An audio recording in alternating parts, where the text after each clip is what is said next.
Hello, everybody in the internets. Welcome, welcome, welcome. Welcome to all my people on Zoom. I can see you all. I can see you, Tammy Van Horn. I can see you, Becky Moore. I can see you all across here. So please wave back to me because I can see you. Welcome to everybody watching on YouTube. And welcome to everybody else who's watching. My name is Humble the Poet, and you are at Panic to Peace. I am your host, Humble the Poet, and the first thing you need to know about me is I do not know how to use a steamer.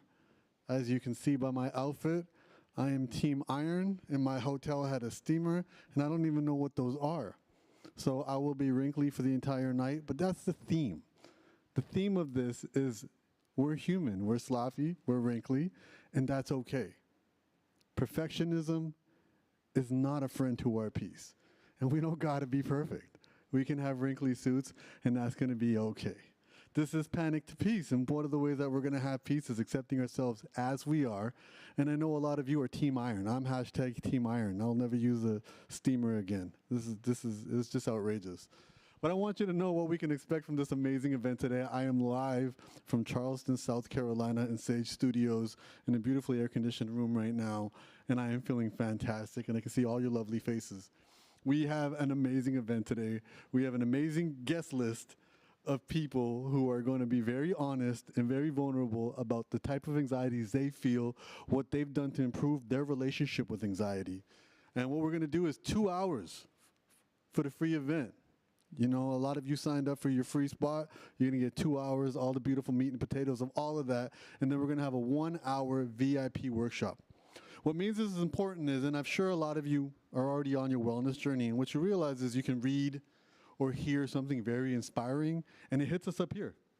An inspiring quote hits us up here, good advice hits us up here, but it doesn't make its way down here. It doesn't really make its way down here. And the reason for that is our body takes time to catch up to our brain. And where things can make sense to our brain, our body requires practice to believe it. I like to think about it along the lines of when you're a child and your parents are like, jump in the pool. I got you, I got you. You can trust your parents, but your body's like, no way, we're not jumping. And even if you did jump in the pool for the first time and they did keep up their end of the promise and you feel safe, what ends up happening when you get back out? You're still a little bit scared. You might have to jump into the pool 10 times for your body to actually trust that things are safe. So it's the same thing. We're going to have 2 hours of great conversations, and a lot of it's going to make sense, and a lot of it's going to feel good, but we have to follow that up with practice. Practice makes progress. Progress is better than perfection. And that's what we're going to do in the second hour. In the second hour, we're going to have one of our guests, Angel Rodriguez Trinidad. I love saying her full name because her initials are ART. She is the creator of Passion Planner, and she's going to show us some really good journaling prompts, and we're going to do them on the spot. We're going to practice them on the spot, and then you can feel the anxiety melting from you. And then I, Humble the Poet, the guy in the wrinkly suit, am going to do a presentation called The Recipe for Resilience, and again, practical things that we can practice to increase our resilience. So the only way to get into the VIP is you don't have to be a VIP. You just got to get the book. You get the book, fill in the form, and we give you that extra hour. That's all we got to do. The book, what we're celebrating. Oh, I see people showing their books right now. That is amazing. Amazon showed up on time. I appreciate you guys. Seriously, for all those people who got books, thank you, thank you, thank you, thank you. I'm not done asking you for favors. I'm also going to ask you to leave a review on Amazon, an honest review on Amazon, even if you're just reviewing my beard. It is shiny. It is real. This book is bearded for your pleasure. So if you have signed up for the VIP, you just stay on. And if you haven't, I'm going to spend the next 2 hours convincing you that you should. That's what we're going to be doing. We have amazing conversations. We have some live interviews. We have some pre-recorded interviews. We even have an interview that they pre-recorded and then I spliced myself in to pretend like it was a real conversation. I'm not going to tell you which one, but I'm going to let you guess. Again, we're not here to be perfect. We're here just to make progress. We're here to be real, warts and all, and this is what we're here to celebrate. And yeah, it'll be a fun game if you guys can figure that out. But we have an awesome selection of people. We have my very dear friend, Lily Singh, and she's going to be talking about being a control freak, because we all know We don't have any control freaks in the room, obviously, but if there are any control freaks, or if you know any control freaks, invite them into the chat. And how much that feeds our anxiety. We have the wonderful Lewis Howes talking about anxiety around our finances and money, which is a very real thing. We have the very handsome and the very British Matthew Hussey talking about anxiety around our relationships. We have Charlemagne the God talking about generational trauma, talking about growing up with trauma, recognizing trauma, and discovering how that impacts us in our lives. We have Angel talking about journaling and exploring ourselves. We have an amazing guest by the name of Mind Body Nina. She's going to be on live. She's going to be talking about a lot of the work that she's done with her clients and coaching and helping them, and then also how she had to apply her own learning when she received a devastating diagnosis. And last but not least, we have Rosanna Pansino, who has her own baking show on HBO. It's going to be doing some really great stuff. She's been doing an amazing work around discovering who she authentically is. She's been on YouTube for the last 15 years, and we had an amazing conversation. So all of this is just going to be super exciting. The goal for this guest list was to have just real people, or at least people who are willing to have real conversations about what they're struggling with, what they're going through. Because it's important. The last thing I wanted to do was to be like, oh, let's have some people who just appear perfect all the time. And they're like, well, I don't have anxiety. Let me show you what's wrong with you. And that's not the case. The goal here today is for all of us to realize we're all in the same boat. And the only way people can connect is through being vulnerable, being honest about what we're going through and what we're doing. And one of the real things that we got to talk about, and this is your first lesson of the day, is what is anxiety? And I think this is really important because we treat anxiety like it's dandruff, or it's cooties, or it's herpes. It's some kind of condition that we have to hide from the rest of the people, or we're like, I have it, nobody else has it. When really, anxiety is a signal. Anxiety is just a signal asking you to pay attention. It's a cousin to other signals that are telling you to pay attention. For example, hunger. Hunger tells you to pay attention to something. We don't say, oh my God, I ate 8 hours ago. Why am I hungry again? What's wrong with me? We understand our relationship with that signal, what it's letting us know. And we're like, hey, those hunger pains, that little rumbling in my stomach, that's there to tell me something important. It's the same thing with anxiety. But the only difference with anxiety right now, we've kind of been taught to do 3 different things. We've been taught to avoid it, distract from it, or medicate it. Now imagine, for example, anxiety was the smoke alarm in your house. What we've been taught to do is rip that smoke alarm once it starts going off, take out the battery and throw it in the trash. Today, From Panic to Peace is going to show us, hey, what if instead of doing all of that, we look for the smoke? And what if we address the smoke for once and for all, and then we won't have to have that annoying little blare in our head? And I think that's really interesting because we've been having an amazing last 10 years where mental health has become normalized, but we may have gone too far the other way. Now we're all diagnosing ourselves and turning mental health kind of into astrology. You know, where people are like, oh my God, I'm a Scorpio. It's okay that I'm toxic. Now we're like, oh my God, I have ADHD. Oh my God, I have anxiety. And that's it. We just have diagnosed ourselves and that's the end of it. And I want you to understand that, no, that is actually the beginning of the conversation. So one of the first things I want us all to commit to, if you don't take anything else away from this next 2 hours, is we are no longer going to say, I'm anxious. Instead, we're going to do what I learned from the wonderful Mel Robbins, is we're going to say, I feel anxious because. So we are no longer identifying as anxious. That is no longer an identifying word that we're going to use. Instead, we're going to say, I feel anxious because. And that gets us on a journey to better discover who we are and how we're feeling. And I think this is really important because we're not doing ourselves any favors by saying, I have anxiety or I am anxious. We are not our emotions. We are not our thoughts. I'm going to say that one more time. We are not our emotions. We are not our thoughts. We are having emotions. We are having thoughts. And they can come in waves and they can go away in waves. So when we feel anxious for different reasons. We may feel anxious because we opened a bill we can't afford. We may feel anxious because we drank too much the night before. We may feel anxious because we're excited for From Panic to Peace and we're going to be live with Humble the Poet. There's a million reasons we can feel anxious. But knowing that we feel anxious and given a reason for why we feel anxious is extremely, extremely important. Now, why did I write this book? For one simple reason. I hate asking for help. My last book, I had to reach out to people and ask to get on podcasts, ask to do interviews, ask people to put in a good word, even for this event. And I felt so much anxiety around asking people because I was afraid. I was afraid of rejection. I was afraid people letting me know that I wasn't worth their time. And I really wanted to have a deeper understanding for that. And what I realized is I was fantasizing a life where I didn't have to ask for help anymore. And that's the first problem. On this mental health journey, we fantasize about rearranging our lives in a way where we don't have to deal with the hard stuff anymore. We ask for an easier life. We ask for a lighter life when really, realistically, we need to be asking to get stronger. In mental health, mental strengths, we often refer to it as resilience. So what I realized was I can't ask to be in a career where I don't have to ask people for help. I have to practice asking more people for help.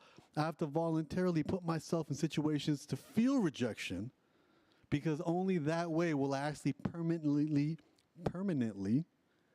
address this stuff. Again, I was avoiding.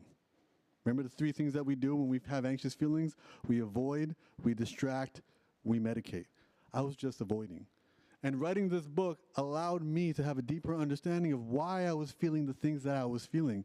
And it allowed me to have a lot more grace and niceness for myself. Everybody who's tuned in right now has anxious feelings towards something. And it can be different things. It could be anything from experiencing heights to public speaking, to what's in their bank account, to their dating life, to being a new parent, to taking care of their parents, to starting a new project, to starting a new job, to moving to a new city. There are a million things that could bring up anxious feelings.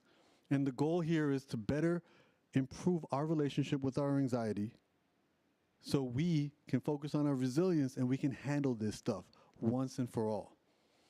Now, let's start with our first guest.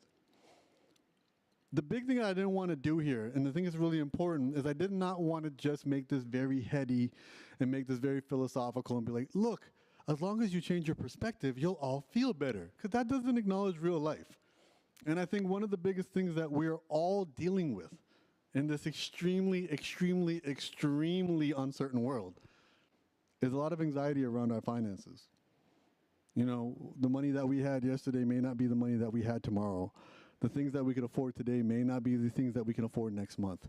We just don't know. There's a lot of uncertainty around our finances, and I think that's really important for us to acknowledge. So I'm going to grab my trusty clicker so I can figure out what the next slide is. Money is a real-life problem, and I'm not here to minimize it. You can't meditate your way out of financial problems. So my first guest is Lewis Howes, and he had just released a book last week all about money. Now, me personally, I started this journey as Humble the Poet. I was $80,000 in debt. And I didn't fix that debt through, affirmations and inspirational talks. I had to pull up my sleeves and work. But the first thing I had to do was address the identity that I had around my financial issues and the struggles that I was facing. In the book, I have a chapter called More Money, Less Problems, and we explore two very important words, the D word, debt, and the B word, budget. Now, all anxiety relates back to chaos, not being in control, and the unknown. That's us being in debt. One of the antidotes to anxiety that we can deal with is structure. Structure allows us to have some semblance of control. That would be a budget. Now, I met Lewis a long time ago, simpler times, before we knew what a pandemic was. And our friendship was built on our aspirations, our failed love lives, and we would just sit there and complain about all the things that we did. And I want to thank Lewis for being a part of this conversation, and I'm really excited for you guys to see what he has to say about financial anxiety. So enjoy. Hey guys, Lewis Howes here, and I'm so grateful to be here, part of Humble's experience with you all. So thank you for having me, Humble, and just been a big fan of what Humble has created for so many years since we met. I think we met like 8 years ago or something, and we've had some amazing journeys together. He's been on the School of Greatness a number of times. We went to Poland together and did some cool experiences with Wim Hof and jumping in frozen rivers. So I have so many good memories with Humble. And today I'm going to be talking about your relationship with money. And I'd like to put this question in front of you as an exercise. If money walked into the room right now, how would your relationship be with money? How would you react? How would you respond? How would it make you feel? Would you feel emotionally at peace and grateful? Would you feel anxious and want to hide and run away and not talk to money? If it was a person and money walked in, how would you respond? And I want you to be thinking about, during this session, your relationship with money. Because money is a huge source of anxiety for people. And where does someone start if they always felt stressed about it? Where should we begin? It's like, I don't even know. I don't know where to invest or how to make it or how to manage it. It seems like it's confusing. And a lot of anxiety around money comes from feeling like it's never enough. Like, I don't know how to pay these bills and I'm in debt and there's never enough to go around. And so Humble has sent me some questions that I wanted to share with you all and kind of respond. And one of the questions is, what's one habit that helps people feel more at peace financially? There is, in my book, Make Money Easy, which is all about creating financial freedom and living a richer life. It's really about living a rich and abundant life on the inside. It's almost not about making money at all. And it's about feeling abundant, about feeling financially free by feeling peaceful in your life and feeling enough of who you are. And so one habit that helps people feel more at peace financially is almost a counterintuitive shift in how you think.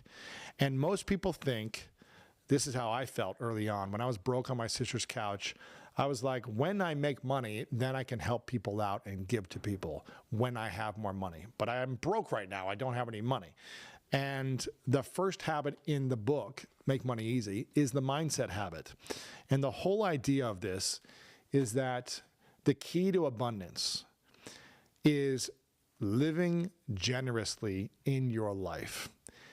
Being a generous giver in your life unlocks the gateway to abundance. Now, it doesn't mean you have to give your money away to people. It doesn't mean that every time someone asks you for money, you have to give it to them. But what it does mean is thinking, how can I be a generous giver?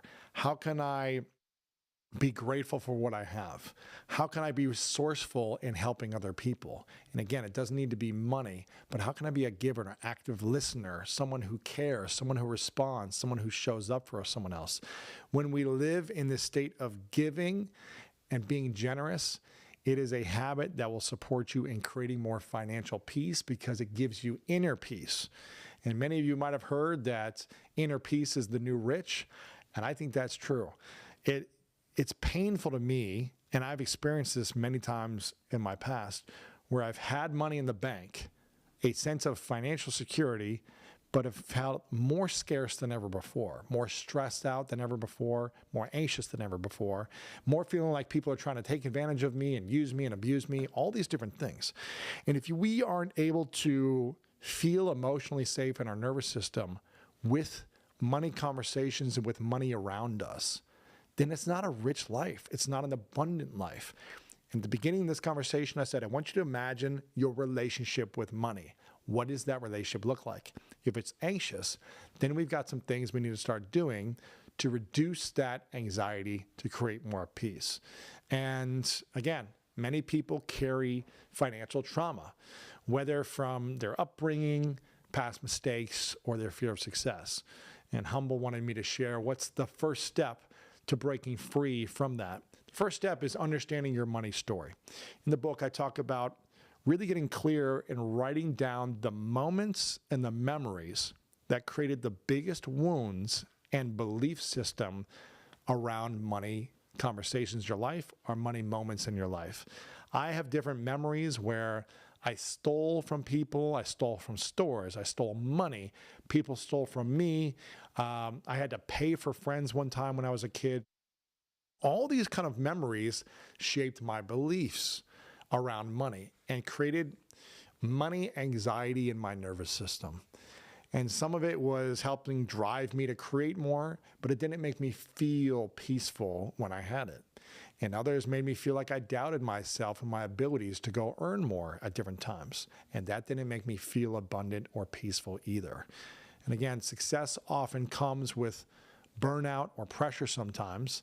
And one of the things is you want to figure out how to personally balance wealth with mental well-being. And when you can understand your money story, these moments, these memories that created wounds or little traumas, I want you to write them down, just like I shared a few of these with you. And I want you to write down these sayings that you heard from your parents, or your friends, or society that maybe shaped your belief around money today. And when you can write those things down, that's the first step. And just be aware, separating yourself from the moments and the memories by writing them down. You know, our beliefs influence our behaviors, and that creates a money style for us. So your money story influences your money style. And so you might be asking yourself, or I would ask you actually, what type of money style do you have? When you have money that comes to you, do you put it in the bank and never use it? Do you spend it right away? Do you feel anxious when you have it? Do you spend it everywhere and you're constantly in debt and you have credit cards, but you don't know how much debt you have? Just ask yourself, what style am I? Do I feel secure with money? Do I feel grateful with money when it comes, when it goes? When you can assess your money story and get clear on your money style, you can create a new strategy around money. But we have to start healing from some of these money wounds. So if someone walks away from my book, Make Money Easy, with just one lesson to reduce financial anxiety, Humble wanted me to ask, what would be the one thing you would want that lesson to be? For me, I talk about this idea that the energy connected with money wounds attracts a similar energy to it. And on page 73, I talk about our relationship with money is an emotionally intense and intimate relationship, one you may not even know you're aware of. And I share a few keys on how to take yourself to money therapy. And the first one we talked about is identifying your money triggers.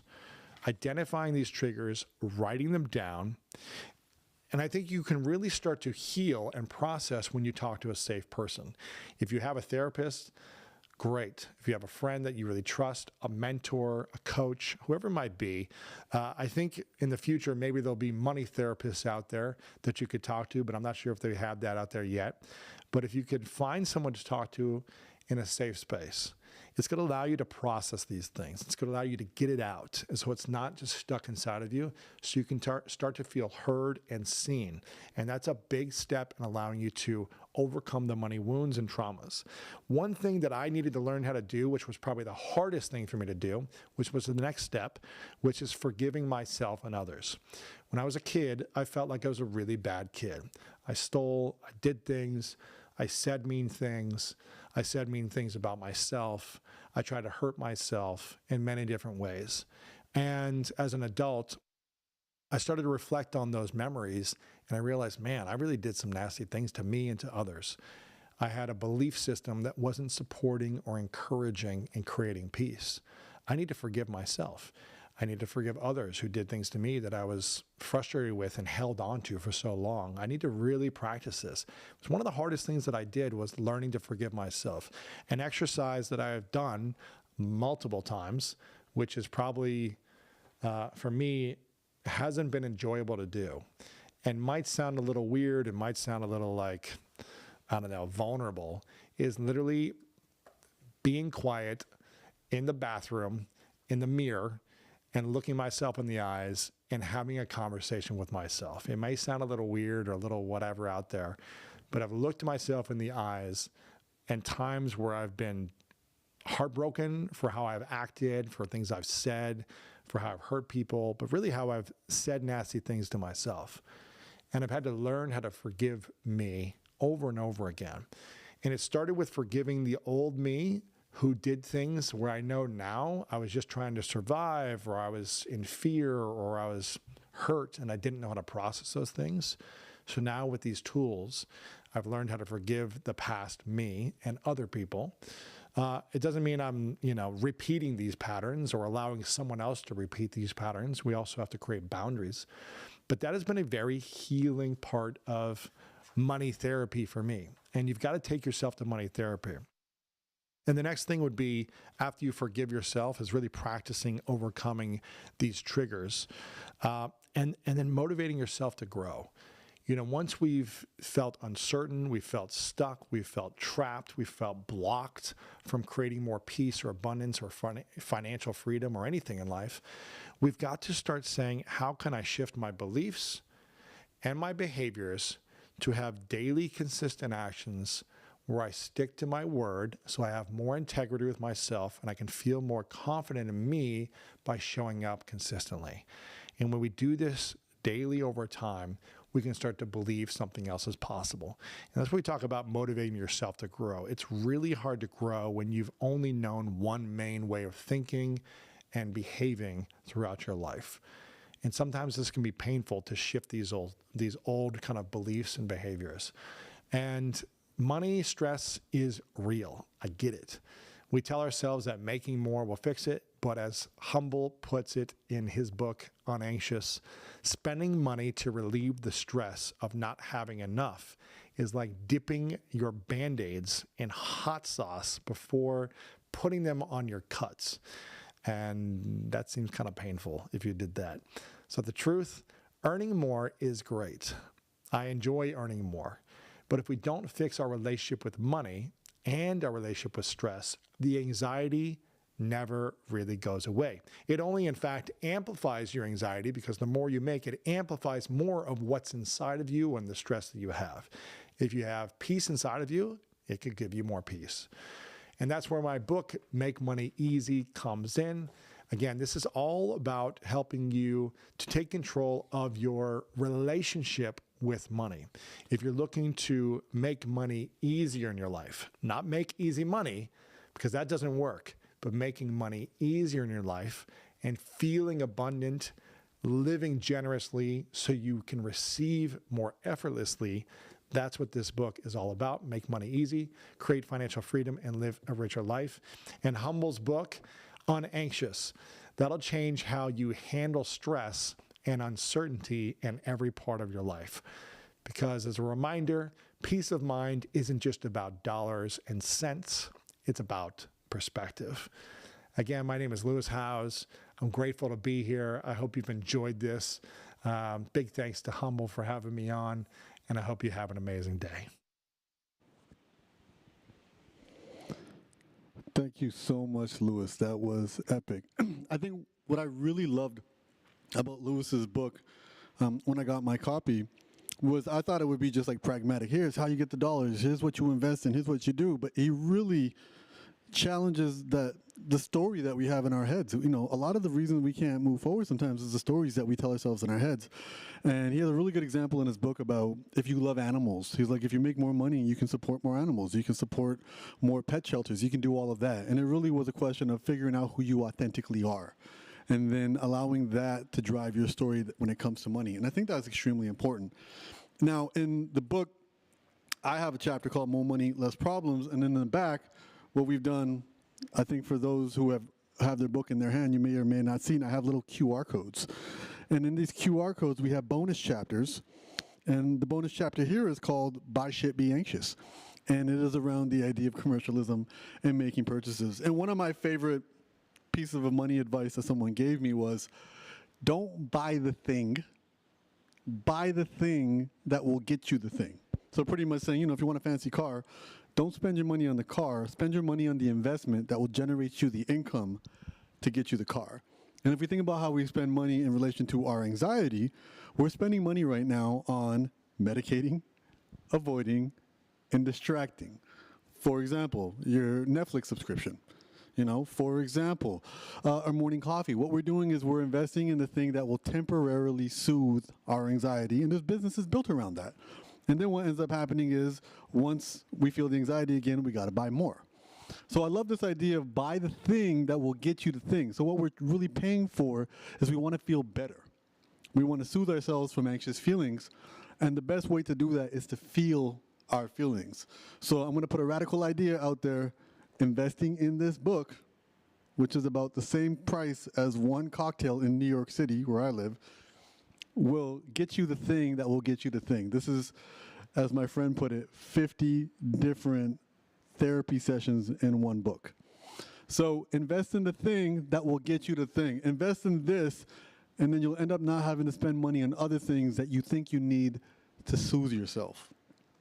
Now, another really massive source of anxiety that we all have is around wearing the masks, trying to fit in places that we don't have a choice being in, trying to be somebody that we're not. You know, presenting ourselves to the world, whether it's on social media, at work, at school, to our in-laws, families, to anybody that doesn't make us feel safe that we can't be ourselves. And I think that's a really important one. And I had a really important conversation with Rosanna Pansino about that. See, people can't accept who we really are if they don't meet who we are. And we can't be ourselves if we don't know ourselves. And I think this is really important. In order for us to improve our relationship with the world on the outside, which creates so much tension and anxiety for us, we have to improve how we feel on the inside. And my conversation with Rosanna, we really explored this because Rosanna's been on YouTube forever. And she's made so many different transitions. She's been a part of so many really interesting conversations, debates, movements when it came to the online space. And could you imagine, you know, if you read the comment sections on your own Instagram posts, imagine that times 100 and what she's had to deal with. And I met her many years ago at an event in New York City. And Rosanna, without even speaking in hyperbole, she's like 5'1". And Lily pointed her out to me and said, see that woman over there? That is the biggest boss you're ever going to meet. And she has created an amazing empire around baking, cooking, and now she started a new podcast called Ridiculous, and she's been doing some really amazing work. And she would always send me all her baking supplies so I could bake cookies and stuff with my niece. My niece has since grown into a teenager and is too cool for me, but I still look back at those days where we used to bake cupcakes together and have our aprons, and it was fantastic. So the conversation that I had with Rosanna was on easing anxiety, embracing your true self. Just the art of becoming who you authentically are. And no one else can teach you how to do that. You can only do that yourself by looking inwards. So enjoy this conversation.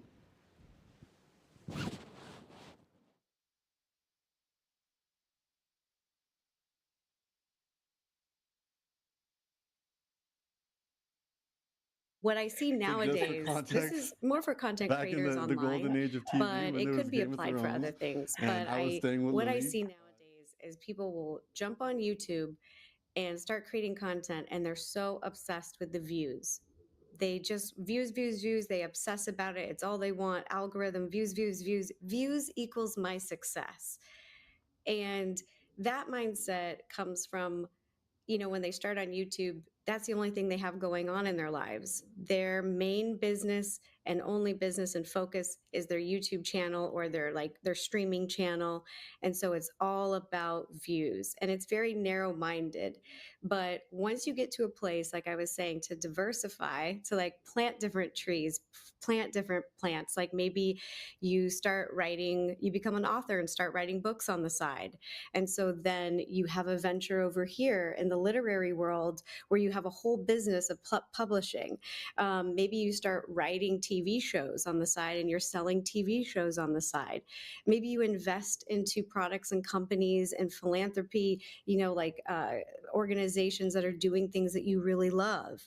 And so you just start to spread yourself out, like you were saying, in different areas so that your whole worth and being is not placed in one place. I think that that is so unhealthy. And that's for anything. You don't want to place all your happiness, all your focus, everything into one place. And I do understand for hustle, for entrepreneurship, that for something to grow, you do need to focus a lot of attention there. Um, And I do think that, like, especially for startups, you got to get that startup energy going. But you always want to be looking how to do things smarter, not harder. And I think if you hit a point where it starts to shift, it can get really, yeah, looking back now, I can see where when I was grinding a little bit too hard before I had balance. And now it's just a beautiful place. And I want that for everyone, because now we have so many things going on that, like I said, if you upload a video and it gets 1 million views or it gets 100,000, I don't care.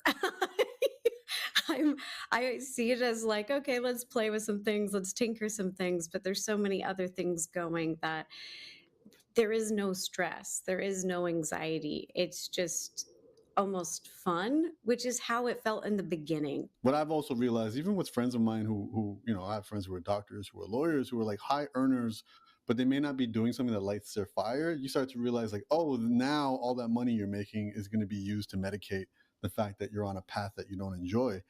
And I always think about, once I got hired to write a speech for the head actuary at MetLife Insurance. So I had no idea why they hired me to do this, but I had a meeting with the guy to get to know him, because I was going to write his like introduction speech to the society. And I found out that on the side, not for money, he was making action figures. He was making toys for his favorite comic book characters that were never famous enough to get their own toys. So it's like, maybe this character was in a Superman comic once, but not enough for anybody to make a toy. He would commission and he would work on these toys and just collect them. And it was just such a beautiful thing to learn about him, which was like, he wasn't promoting it. It wasn't on Instagram. He wasn't selling it, but obviously he was spending money, time, energy, and love. And it helped me realize this idea of bringing ourselves back to the joy of creating. And as it was just resonating with me as you were talking about making it fun again. Whereas, like, life really is this video game, and we wouldn't buy a video game if it was easy, right? We would feel ripped off. It needs to be difficult. And instead of us chasing this culture of like, let's do the most convenient things, let's make things super easy. Now that we're adults, we don't have to listen to anybody else. It's almost like, no, to prepare ourselves, we have to dive even deeper into difficult things. But when we do it voluntarily, it builds resilience. It really makes us stronger. And I was just thinking about that because I said, you're one of the most resilient, strong, bossed up people I know. Um, and I just wanted to know, like, with everything that you do, especially around success, because you're in the attention economy. People have to know you exist for a lot of this to happen. There's always going to be fear of letting people down, maybe letting down a brand, maybe letting down fans, or maybe even letting down yourself if you had certain ideas of what things need to be. How do you show up for that? How do you address that before, during, and after, whether it's setting boundaries or anything else? I try not to take on more than I can handle. So sometimes a part of that's just wisdom, getting to know yourself over the years. So now I try not to take on more than I can handle and just take on a couple big projects in addition to running the business that I can really sink my teeth into. I try to take care of myself every day so that because when I can take care of myself, then I can fully function to my full potential, getting enough sleep, getting some exercise, eating somewhat decently. Once in a while, I have a treat because, I got a sweet tooth. I also like to celebrate, at parties. So I like to have a few drinks. But in general, I think what's really helped me of not letting people down is I'm really upfront with people now. I am so upfront from the beginning. And it's just led to really deep, authentic connections with people, not just in my personal life friendships, but also in business. Now, when I go into business with something, people know what they're going to get right away with me. I am very upfront that I'll tell people, here's where I'm at, here's how much time I can invest in it. This is my personality. I'm a person to go all in. And I'm also very upfront about my faults that I don't want to say a fault, but I'm dyslexic and I have ADHD. So there's strengths with those things, and there's also things I'm not great at. And I've hired team members to fill in where I'm not great with that. But I've realized that when I communicate that to everybody, business partners, friends, and even my community. I feel like they can really understand where I'm at better. And I feel like the pressures then alleviate. So it's like, hey, if I tweet something and I've spelled 10 things wrong, or I've tweeted something and it's not a sentence, right? My community knows I'm dyslexic. So I don't have this anxiety that I need to be perfect and type perfectly. Or, I write a book, I send it into the publishers, and they're like, these four things aren't sentences. And I'm like, okay, we'll fix it. And it just relieves that because we're all kind of on the same page. And Was that always the case? Were you always able to be straight up, or was there a time where this gave you anxiety just to? yes, Because I do believe clarity is kindness, and often yeah, people please when we're people pleasing, we think we're being kind by telling people what we think they want to hear versus yes. the actual truth. So I just want to hear a little bit about like how you went from, kind of maybe beating around the bush to just like speaking in these straight, clear lines, which is actually even more kind than people assume. Well, growing up, the stigma was if you were dyslexic that you were stupid. And because I had issues processing, like reading and writing, I was just slower. It took me longer to read things, write things. And at the time, a lot of the teachers in the school I was in, they didn't know what learning disabilities were. They didn't even know what that was. So they just thought I was dumb, I was slower. So when you hear it for years that you're dumb and you're slow, you start to believe it. And it's something that I then tried to hide because I didn't want people to judge me and think that I'm stupid because I didn't feel stupid. I could still follow along conversations. I understood concepts that I thought were very complex. I love math and science, so I just couldn't understand why can I barely read and write, but I'm in AP advanced calculus. Make that make sense. It was a really weird place for me. So I think I hit it even in the workplace. When I got hired, I would not tell anyone when I was diagnosed in college that I was dyslexic. I wouldn't tell anyone when I first got hired because I didn't want them to have a stigma about me, and I didn't want to. And when I would make mistakes, I just would be like, oh, sorry, like, and I wouldn't address them. And I think they didn't understand why they were happening, and I didn't feel confident enough to explain them. um, and it wasn't great for anyone. I think that it just kind of delayed me finding the right fit for my career. I think that it delayed a lot of things, trying to hide it versus embrace it. And I think when I just hit a point, and I wish I could have told myself one of those things, like Humble, when they're like, if you could write a letter to yourself 20 years ago, what advice would you give yourself? And my biggest advice I would just be so open about being dyslexic and having ADHD right away, because there were people even back then when there was less information, there was people that got it. There was still people out there who got it. And like one of my biggest inspirations, Richard Branson, when he came out and was open about being dyslexic and having ADHD, that changed my whole life, because here was someone who was so successful and smart, whose brain works the same way mine does. And he's not stupid. He's incredibly intelligent and so smart and so successful. And I went, hey, just because you're dyslexic or have ADHD, it doesn't mean you're dumb. It just means that your brain works differently. It isn't made for traditional systems. It isn't made for standardized schools, standardized work environments. I'm actually better suited to be an entrepreneur. And learning that changed my life. And I wish that's something I would have, learned sooner. What I love about it is, the fear that we have is about sharing certain things. Like what you just talked about is there's a fear of actually letting our real self be seen. Yeah. And it's that vulnerability. And what we just have to remember is being vulnerable is, we want to be accepted for who we are, but we have to let people see who we are. And there definitely isn't a guarantee that everyone will accept it. And definitely when it comes to certain issues or certain topics like ADHD and Yeah. dyslexia, especially 20 years ago, that the conversations weren't as widespread. But I think what I love about this is, first, the first thing that happened was somebody else, Richard Branson, was vulnerable, which encouraged you to be more vulnerable. And I want the listeners to realize this, which is the vast majority of times that you actually take off the mask and become vulnerable with somebody else, you are not going to be judged. Instead, you are inviting them to be vulnerable with you. And that's going to strengthen a connection that is deeper than anything else. And we feel so much anxiety trying to fit in when really, and as Rose said it beautifully in terms of becoming an entrepreneur, we should focus on where we belong. If we don't feel like we fit in here, there's more places. And I'm going to do a cheap plug for the book right now because I do have a quote that says, you may be a social butterfly, but you're in the wrong garden.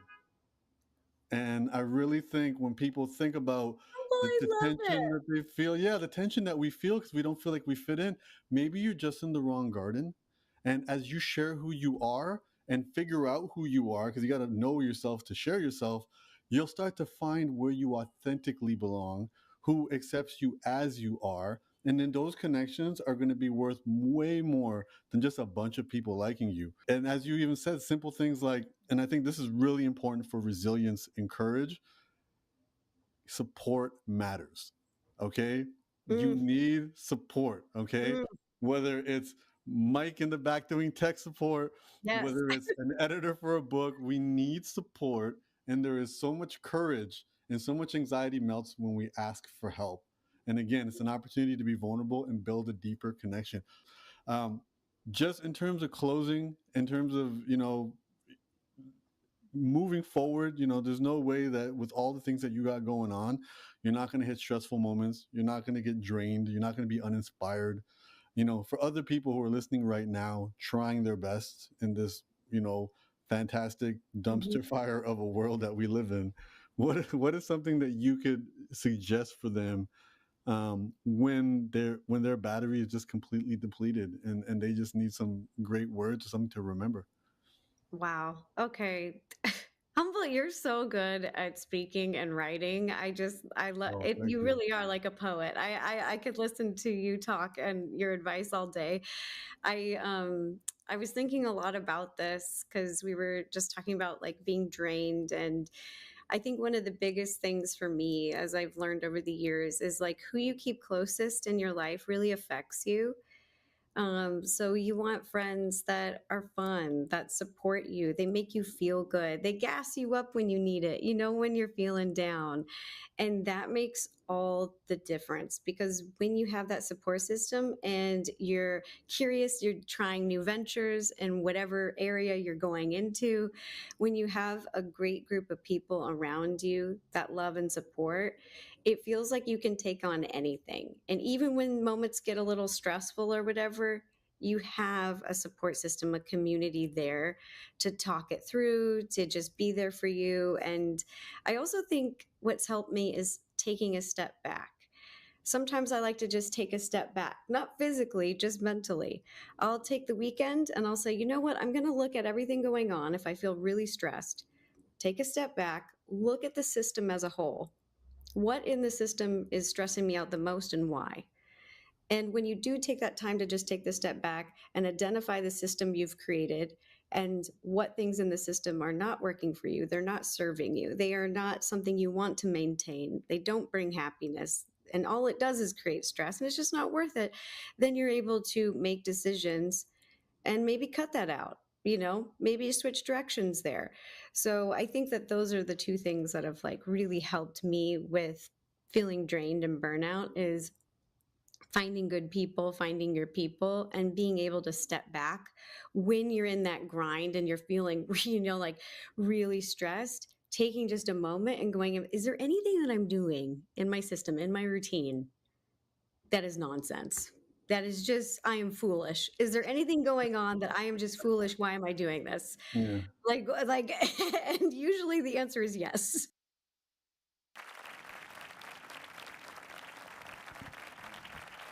Is that a round of applause I hear? I love that. Can you guys in the Zoom just pretend you guys are clapping and I can hear you guys? That is fantastic.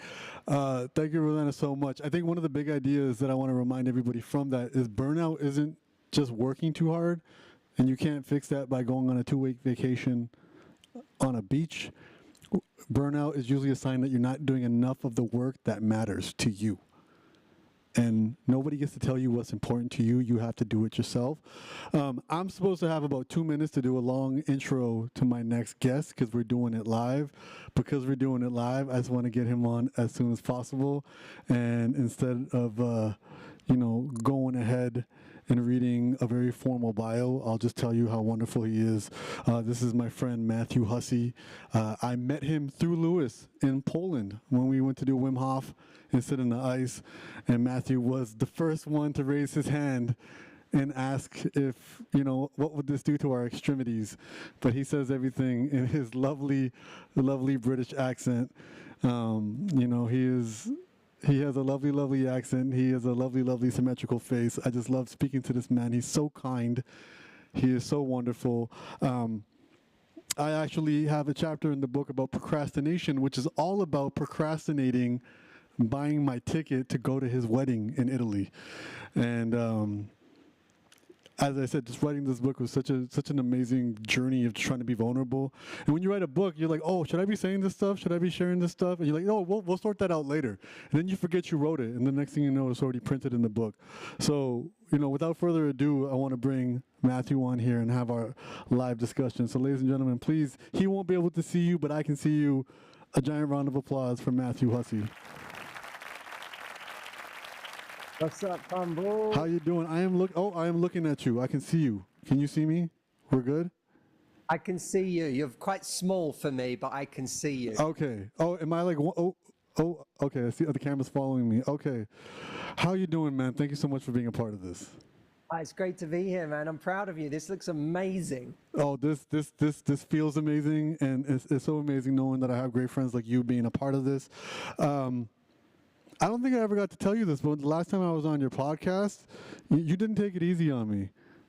You didn't take you didn't take it easy on me. I felt like you were a little too relaxed, and you asked me a lot of hard questions. So we're gonna do the same thing. My turn now.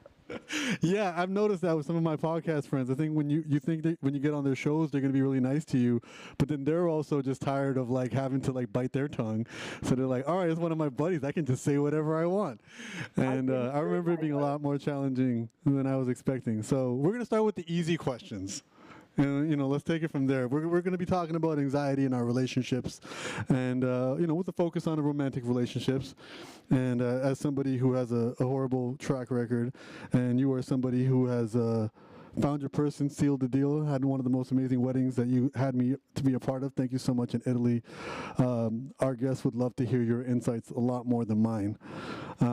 So the first question I want to ask you is, has there ever been a time in your own life where anxious feelings almost cost you a connection that matter? And what did you learn from that experience? Oh, man. I think probably it almost cost me the connection that mattered the most. It almost cost me my connection with my own wife. I think I've been anxious. Well, I've certainly been anxious for most of my life, even before I called it anxiety or before I knew to call it anxiety. And, that anxiety found its way into most things in my life. And one of them was my love life. I would find myself constantly scared of making the wrong decisions.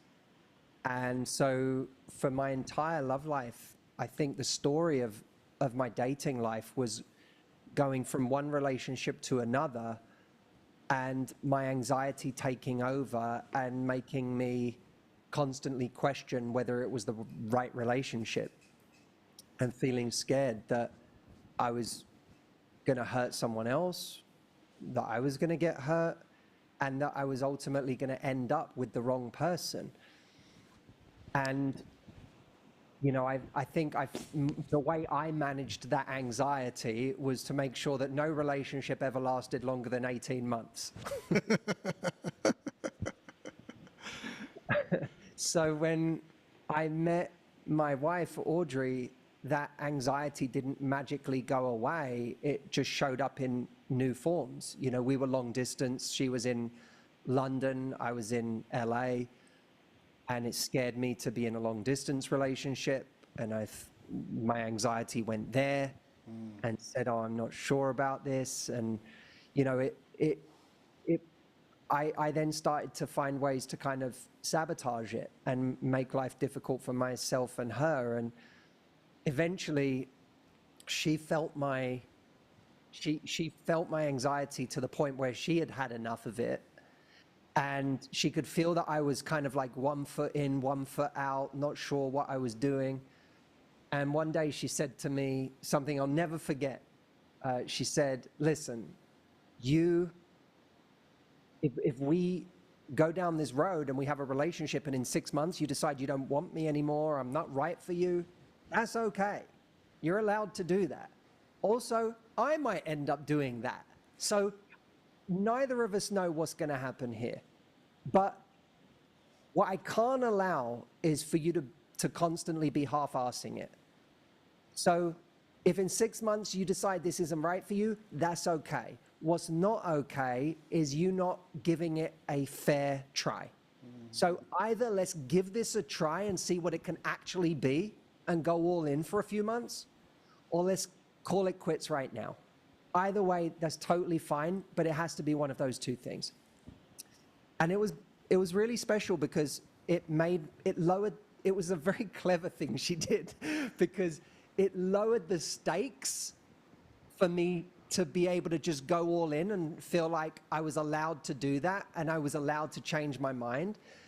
But at the same time, it raised the bar of what was expected of me, and it made me go all in. So that, if I hadn't been with such an intelligent and confident woman who knew her own standards, that I think I would have lost her over that. But you know, she was brilliant in what she did.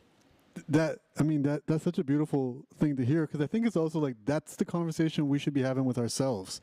It's just, you know, giving ourselves grace and saying like, look, at least give it a fair try. Don't betray yourself. And I remember vividly at your wedding, the wedding speeches were like the most pragmatic, grounded in reality. There wasn't any hyperboles. There wasn't like love you forever. They were really grounded. And just from hearing that, you're like, they've been putting in work. They've been through some stuff. There's a resilience to this relationship, and the resilience was earned. It's not like a performative resilience. And I think, you know, in the book, you know, one of the quotes is, you know, relationships aren't here to heal, they're here to reveal. They're here to reveal the wounds, and like some of the anxieties that may have come through your 18-month relationships and just jumping before they got too real. This relationship required you to, like, you know, it served as a mirror and required you to look at it. And I think a lot of that comes from old wounds. So like many of us carry old wounds in our relationships. You know, even when the connection feels right, anxiety kicks in. What are some ways to recognize when it's not the person who's making us feel extra anxious, but it's our past? Well, I think it's worth looking at whether our anxiety is the common denominator in every situation we find ourselves in. Our anxiety will tell us a story.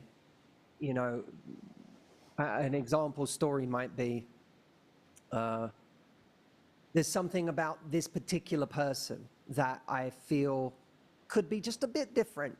And if it was a bit different, maybe it would be the right person. But you have to challenge yourself and say, is this going to be true with the next person? Am I going to just find this with every single person I'm ever with? Is it really true that there's a person out there where I'll never have any of these feelings with? And by the way, there's what we have to be very careful of is comparing ourselves to other people who don't have the same nervous system disposition as we do. So, for example, I have friends who were like, I met, you know, my person when I was 27, and I never thought I'd be so sure, and then I met them and I never looked back, and I was the most sure I've ever been in my life. And you know, it was at the moment, like people tell stories, I went on a first date and I knew from the first date I was going to marry this person. And now, if you're someone who has a lot of anxiety when it comes to your love life, about your choices, you don't trust yourself, has nothing to do, for me, it had nothing to do with how amazing anyone else was. It had everything to do with me not trusting myself and my own decisions, right? But if that's where you're coming from, then the person who met their person and on a first date decided this is my person and never looked back, that's not your comp. That's a bad comp for you, because they clearly have they've got different engineering than you have. So I think we have to understand, I shouldn't compare my level of certainty or my anxieties in a relationship to someone who's built very differently from me or who has very different wounds than me. I have to look at what's my pattern, and does that pattern show up consistently in my life? And if it does, then I have to start to look at experimenting with different ways of being that might start to help change that pattern. And that's something that requires, the word I always use is curiosity. We have to start to get curious. What would happen? Take the example I gave. Curiosity, it's hard to make a new belief. It's hard to just believe something new. But what we can do is get curious. I could say to myself, it's hard for me to believe that if I go all in, that I'm going to now not have this anxiety, or I'm going to feel much better in myself about my decisions.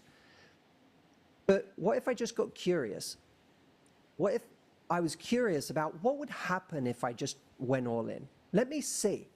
Let me see if me giving a different energy to this situation and taking the pressure off of everything being perfect all the time, or me never having any insecurities or anxieties about this, or not trusting myself. What if I just allowed myself to throw myself into this?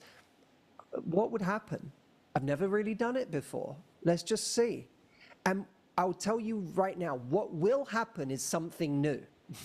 And it might be good or bad, you don't know, but what will happen is something new. And I believe that new is the goal. Different is the goal. Because if you get a different result, it's like inception. It plants a seed that the way we experience life isn't the only way to experience life. And that can start to become the kind of, curiosity is like the gateway drug to new beliefs. Oh, that's beautiful. And for those like me who just got lost in his eyes and his accent, what he said was, you don't have a type, you have a pattern. Remember that. That's the one. You don't have it. That's what he was saying to me. He was calling me out. You don't have a type, you have a pattern. I don't last 18 months. I do about a year. Wrapping up here, I feel like, talking about you and your experiences, also talking about what people are feeling from their past. I know a lot of people, and both you and I have talked about this before, feel a lot of anxiety when a relationship ends. We're left with a lot of unanswered questions, and that type of anxiety, it doesn't just stop, it changes. How would you guide someone through a post-breakup spiral when they're feeling like, was I enough? It's the most common question in the world, especially when someone breaks up with us. It makes us question our worth. It makes us question our value. But I have a fundamental belief that it's not. The hardest times, the times where we really don't feel enough, is when the person who broke up with us isn't an obvious villain. They maybe even represent the kind of person we thought we should be with, and they decided they didn't want to be with us. That's the worst kind of pain, because now we go, oh my God, the kind of person I want is a person I'm not good enough for. And that really, really scares us.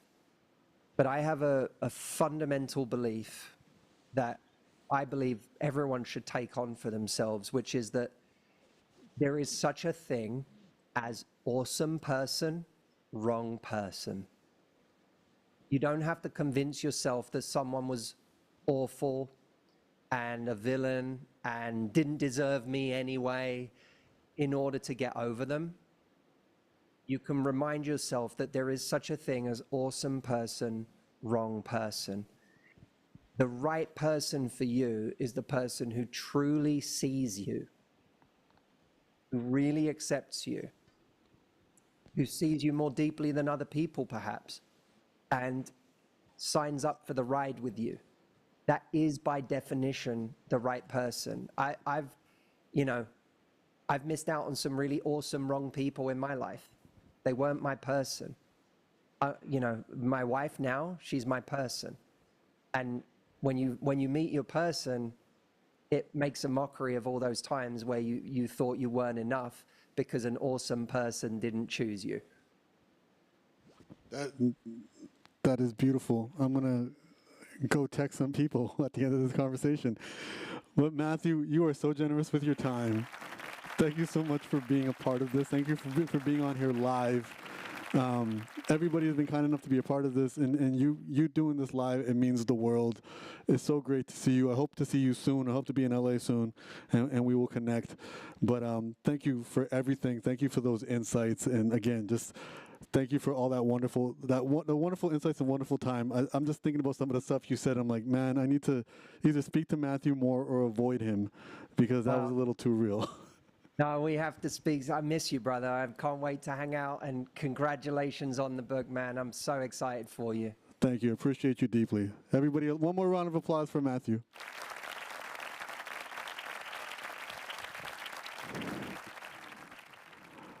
So the first time I ever actually went viral on the internet was like 2 years ago when in one of my books I said the spark's not real. And it was I guess it went super viral on TikTok because it made people very upset. But I had cited the study around romantic relationships that had lasted over 10 years.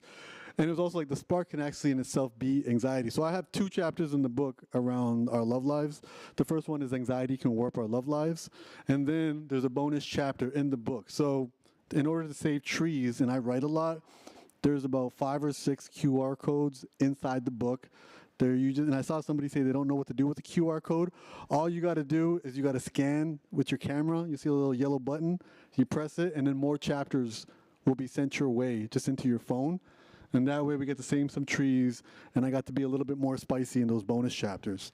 Now, another big theme around all the anxiety that we're talking about is this idea of uncertainty and control. So if any of you guys are watching the news every single day, it can raise our anxiety. And it doesn't raise our anxiety because we like the news or we don't like the news.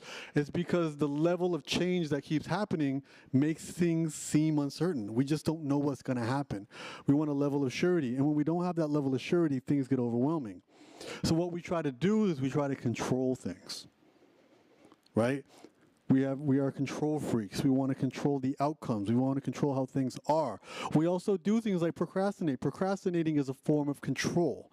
Overthinking is a form of control. Overthinking is, I'm going to explore this problem that I'm inventing over and over and over, and I'm going to trick my brain into thinking that I'm doing something useful. Now I feel like I'm in control. Remember, you don't have to actually be in control. You just have to feel like you're in control. So one of the ways we do that with anxiety or uncertainty is that we chase control as a way to soothe, even if the control is an illusion.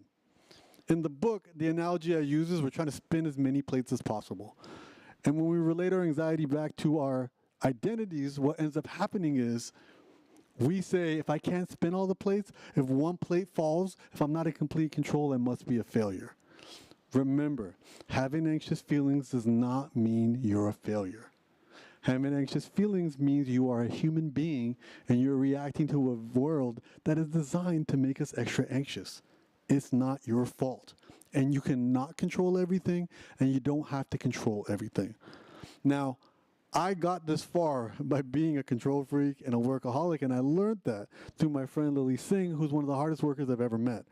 And throughout our journeys, we've been evolving and having a deeper understanding of what it means to be in control of everything, try to control things, and identify ourselves as successful people. So I ended up having a really vulnerable and honest conversation with her about this. And on top of that, what happened while I was filming this interview with her was my credit card was frozen and my Zoom account got downgraded. So in the middle of our conversation, it just cut out because you have a limit on your Zoom. But Lily found a hilarious way to address that. I just wanted you guys to know, this is what we're doing. We have wrinkly suits, and we use the trial version of Zoom to have our conversations. That's really what it's going to be. So please enjoy this conversation with one of my deepest friends, Lily Singh.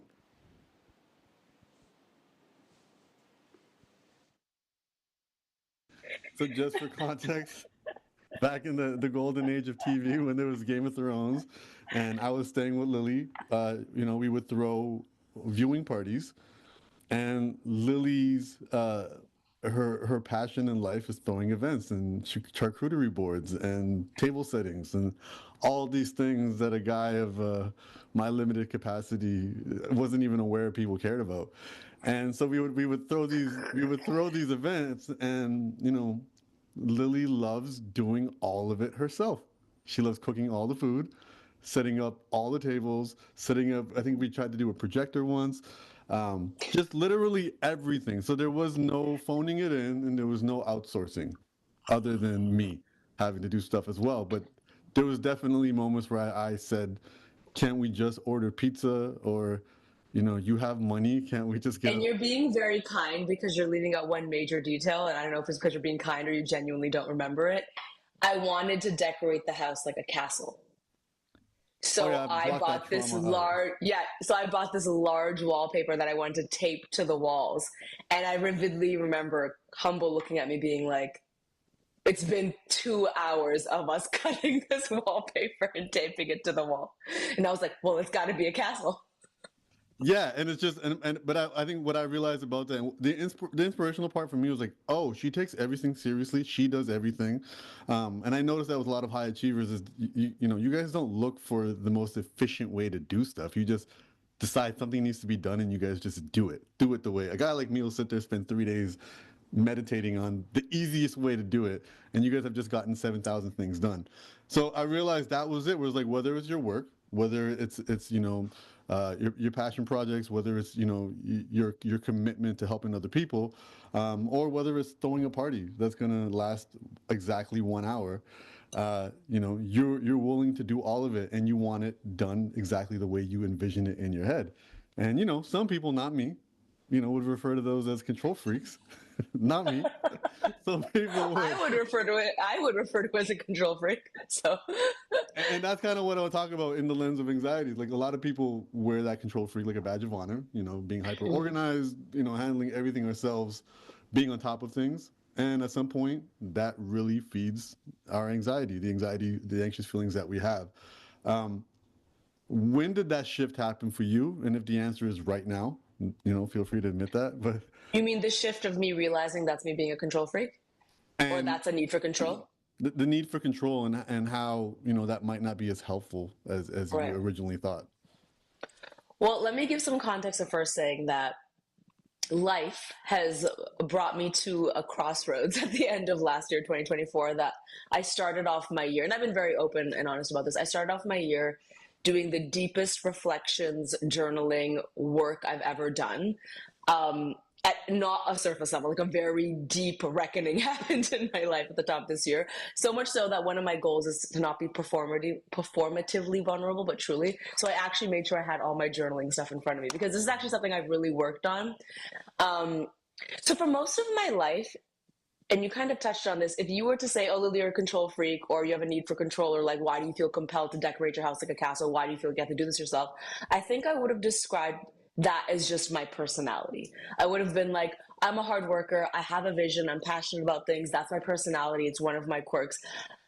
It's only at the top of this year when I really had to take an honest look at my tendencies and my patterns and how I keep ending up in the same situations, that I discovered, and through the help of lots of therapy, that I discovered that a lot of those things are tied to fear, which is actually why I love your chapter in your book about the need for control, because it totally reinforces all the things I'm learning right now, which is like, these things do come from a place of fear, and everybody has unique trauma. And for whatever reason it may be, people are the way they are. And so for me, it's three things that I've learned make me feel like I have to control everything. One is a fear of abandonment or rejection, which right now you should be asking yourself, why did you pick the worst possible career if you have this fear of abandonment and rejection? Right. The second thing is I have a need for predictability. Like, uncertainty makes me very uncomfortable.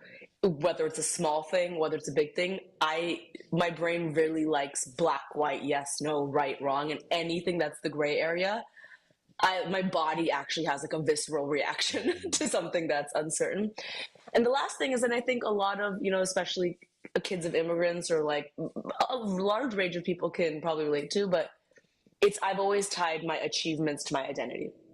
So now when we look at the thing like the Game of Thrones example, when we look at fear of abandonment and rejection, it's like, I don't want people to leave me or reject me. So I'm going to do the most amount of things to make this experience really cool. I'm going to show people that when they come to my house, they're not just watching Game of Thrones. They're going to have the best experience, and Lily throws the best party. So they make sure they keep coming to my house and they keep being my friend. Like, it sounds kind of unhinged to say it out loud, but that is the thought process in my brain, which is like, let me show people all the things I can do so they don't abandon me, so they don't reject me, and so they don't leave me, and so they don't go to someone else's Game of Thrones party, heaven forbid. The way I would cry. The need for predictability is just like, if I do it all myself, then I know exactly how it will turn out. If I delegate it, there's a risk of like the person not doing it. If I leave Humble here alone with this wallpaper, I could come back and he could not have done it the way. So like, I have to do it all myself so I can know for certain how it's going to get done. And the last thing is just tying my identity to my achievements is like, I'm not a nice person who throws events for my friends. No, I made my house a castle for Game of Thrones.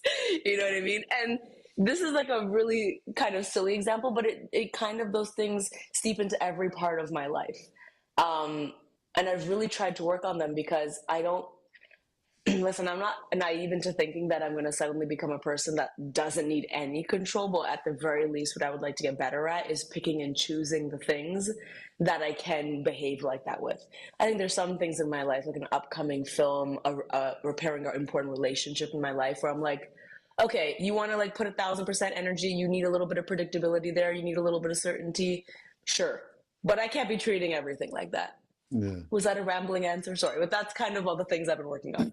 No, I think that was a beautiful answer, and I think you really touched upon the next question I was going to ask, which was like recognizing that fear can be behind this, and I think for a lot of people watching, and I can just tell even based on the stuff I posted on social media, it's like whenever I mention control freaks or the need for control, a lot of people identify with that, and I think a lot of it does have to do with, as you said, we think these things are our identity. Someone comes to this party, like, oh, Lily's this. And what I realized even in my own life was what ended up being more damaging for me wasn't the, criticisms of other people. It was the compliments. If somebody complimented me on something that may not even been authentic to me, it's like, oh my God, you build such great castles. Now, like, oh my God, I should build more castles. Right. Totally. Yes, yeah. totally. It's the positive stuff. And it's really interesting that you said, like, in being in careers like this, where it's like you have wins and you have losses, and you think the losses are the bad ones. You're like, no, the wins can be worse, especially if you did it once, you won, didn't expect to win, and now everybody wants you to, or you feel everybody wants you to keep doing this, and you start building your own cage. Right. And anytime you feel like you deviate from that, I think it's been really interesting. Now, you said fear of uncertainty, and what I really appreciate about it, the way you did it, is you started talking about like you wanted things to be black and white, and now, as you said, like focusing on where you can achieve some certainty. So it's like, it sounds like you've made a better relationship with the gray in between. 100%. Yeah, my therapist, if she could put this on a t-shirt, I would wear it. It's literally, you have to live in the gray area. Her number one thing is you have to live.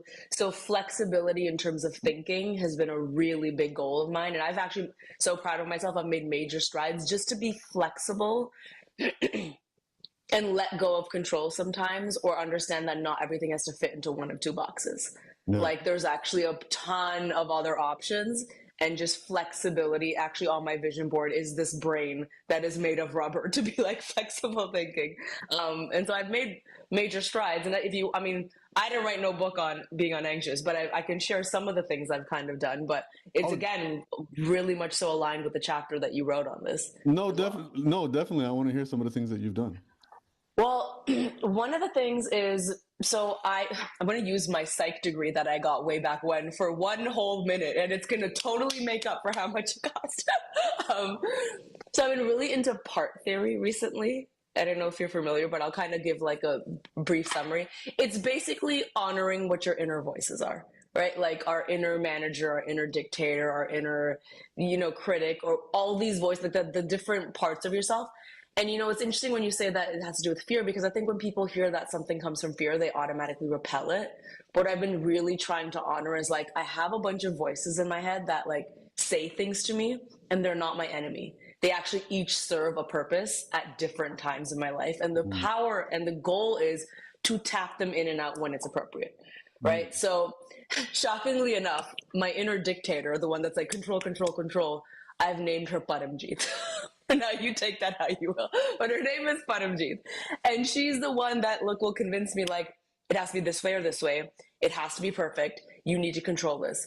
And so one of the things I've really done is when I'm like entering a scenario, planning for a party, even doing this event with you, I'll say like, Paramjeet, this is actually not where I need you. Like, I actually need you to like step away for a second, and this is not the voice I need. But sometimes when I'm in a situation that actually requires me to wrangle and requires me to really take control, I'll be like, all right, Paramjeet, you get to step in and shine right now. So I think just befriending those things instead of trying to solve them and instead of trying to like hide them. And fear is a big component of that. I'm not trying to eradicate myself with fear. It's more so just like, how do I actually work with the fear I know I have and make it more manageable and give myself more grace in that way? That's one thing. And the second thing is way more nerdier, which is my friend actually encouraged me to do this. So every day I have the same things in my pocket. I have 3 things in my pocket every single day. Are you ready? Number 1, a hair tie. You'll understand. Number 2, my chapstick. 2 things I can. But number 3 is a die. Now every day I have a die in my pocket. This is a D&D die, actually. And the goal here is just, Lily, is there a decision in your day that doesn't need you to control, that you can just delegate a small thing? It's, what are you going to eat? What's the movie you're going to watch? Are you going to call this friend? Are you going to play a game of Catan during a break? You just roll the dice, and the die will decide. And it has just taught my brain that, like, look, it's okay.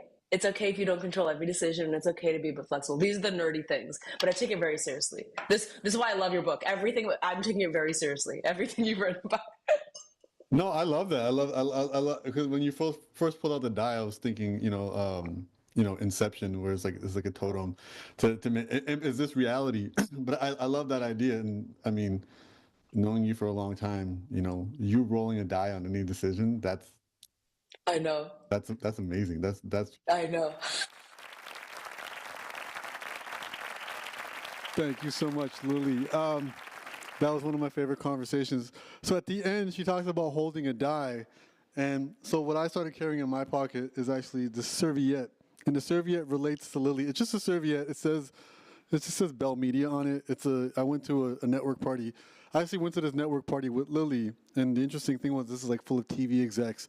And the last time I went to a Hollywood party with her, it was a lot of schmoozing and, small talk. And everyone just saying a bunch of stuff, but they're not really saying stuff.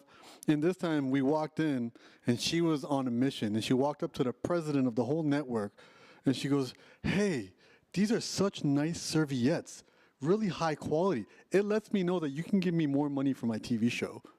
And it was just instantly said that. And I was just like, and then she called an Uber and we went home. And she's like, "My time is more valuable than the small talk."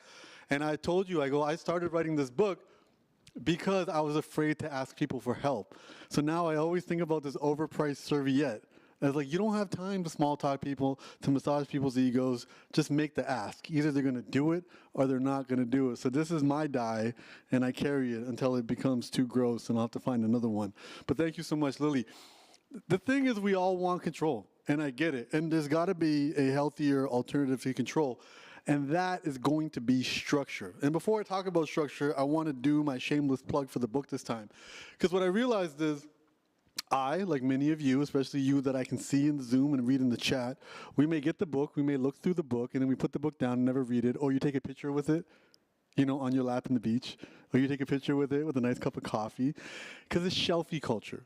And I'm not a fan of this shelfie culture. I get it. It helps people take pictures of books. It helps my Instagram. I post pictures of you guys' books as you guys send them to me, and it's great. But this is the book that I deeply, with all my heart, and you guys can hold me to this, people are going to read this, and they're going to make it go viral. So I am going to make a very specific request. Buy 2 copies. And I'm going to explain why. We need an accountability buddy. I've had parents reach out to me, my daughter needs this book. And I'm saying, no, don't buy this for your daughter. Buy this with your daughter. Buy 2 copies, read it together. Every chapter in this book is only 2 to 4 pages, which means it will only take about 5 to 6 minutes to read a chapter, which means you and your children, you and your spouse, you and your parents, you and your best friend, you and your reading club, you guys can read the chapter together. The book says 50 simple truths. There's more than 50 chapters. There's actually 52. There's an intro, which I call chapter 0, and there's an outro, which I call chapter infinity, which means there are 52 chapters, just like 52 weeks in the year, which means you and your reading buddy can read 1 chapter a week together, not homework. You guys sit together, sit on FaceTime together, sit on Zoom together, read the chapter, talk about the chapter, practice. Remember, your body can only catch up to your brain through practice. Practice what you learn from the chapter throughout the week, and then do it again next week. And now you have a 1-year journey that will improve your relationship with your reading buddy. And you can have 3 reading buddies, get 3 copies. I'm not mad. My puppy's got expensive habits. By all means, order 3 copies.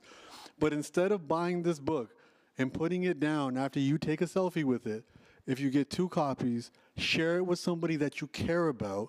This is an opportunity for you to create a connection. We talked earlier about being vulnerable, being afraid, but vulnerability is the only way we can create a meaningful connection with somebody.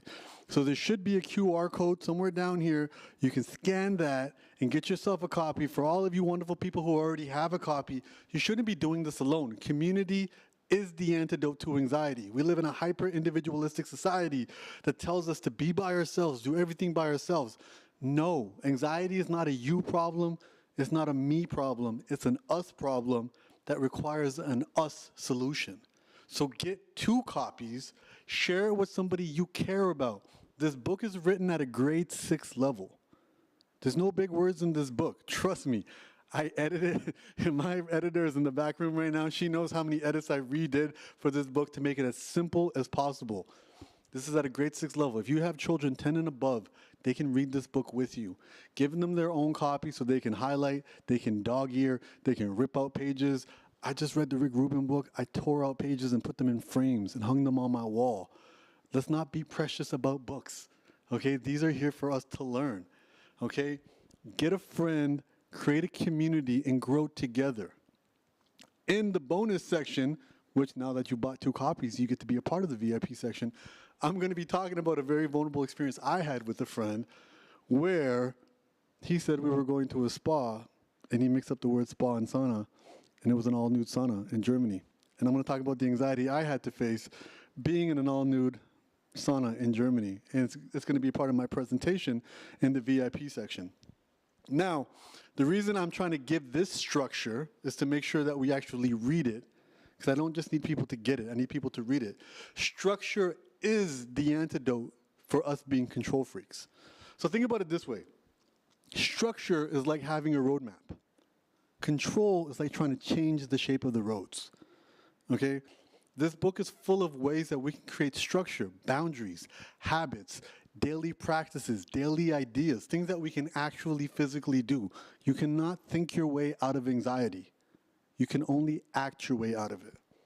And my conversation with Angel, I'm going to preview this conversation with Angel, and then later in the VIP section, for all the people who get the book, we're going to be doing activities so we can act our way through anxiety. Angel is one of my favorite people. I met her exactly a year ago at a Hay House event. I did a talk on anxiety. And during the talk on anxiety, I was referring to our relationship with dopamine. You know, we all love the reward center dopamine. It's why we're on our phones. It's why we watch TV. It's why we gamble. It's why we do all the different things that we do. We love dopamine. And I refer to us as dopamine crackheads. So like we have a little dopamine crackhead in our head. And it was something that people said you might not want to say in a presentation. And I said it in the presentation. And Angel came up to me. I had no idea who she was. And she said to me, I love that you said dopamine crackhead. I walked into this room not expecting to hear those words put together. And it's something I actually kind of have, the chapter in the book is called the overthinking crackhead hamster running on the wheel. And it's about the idea that we overthink. And Later on, as I kept chatting with Angel, I found out that she was the inventor of the Passion Planner, which was the very first project on Kickstarter to raise over $1 million. And she is so kind, so wonderful. She taught me how to be nice to myself, how to be even nicer to myself. I would describe myself in ways. I remember specifically, I said, I love to argue, I love to debate. And she was like, no, that just means you care about things. And it was a really interesting. I said, sometimes when I'm in a relationship, I might have a wandering eye. And she's like, no, that means you appreciate beauty. She just found these really kind ways to make me reduce how much I judge myself and find different ways to frame it. And we heard Matthew Hussey talk about how curiosity really is an antidote to a lot of this. The opposite of judgment is curiosity. I was reading some of the comments and people were talking about where they think they need to be. We're judging ourselves. Judgment is the language of fear, while curiosity is courage in disguise. So I want you to see this conversation I have with Angel. It's a preview of what we're going to be doing in the VIP section. Enjoy. So I want to teach this exercise that I use whenever I feel overwhelmed. If I feel overwhelmed, and usually my indicators for feeling overwhelmed is I get snappy, I feel like everything is urgent. This is the exercise that I use, and it takes 3 to 5 minutes to just slow down, turn on the light in my head to kind of see everything that is swirling around in there. So this exercise is really to take those concept or those floating around ideas and put them down on paper so I can see them and I can devise some sort of plan to tackle them, or honestly decide I don't really want to do that thing. I can just let that go now.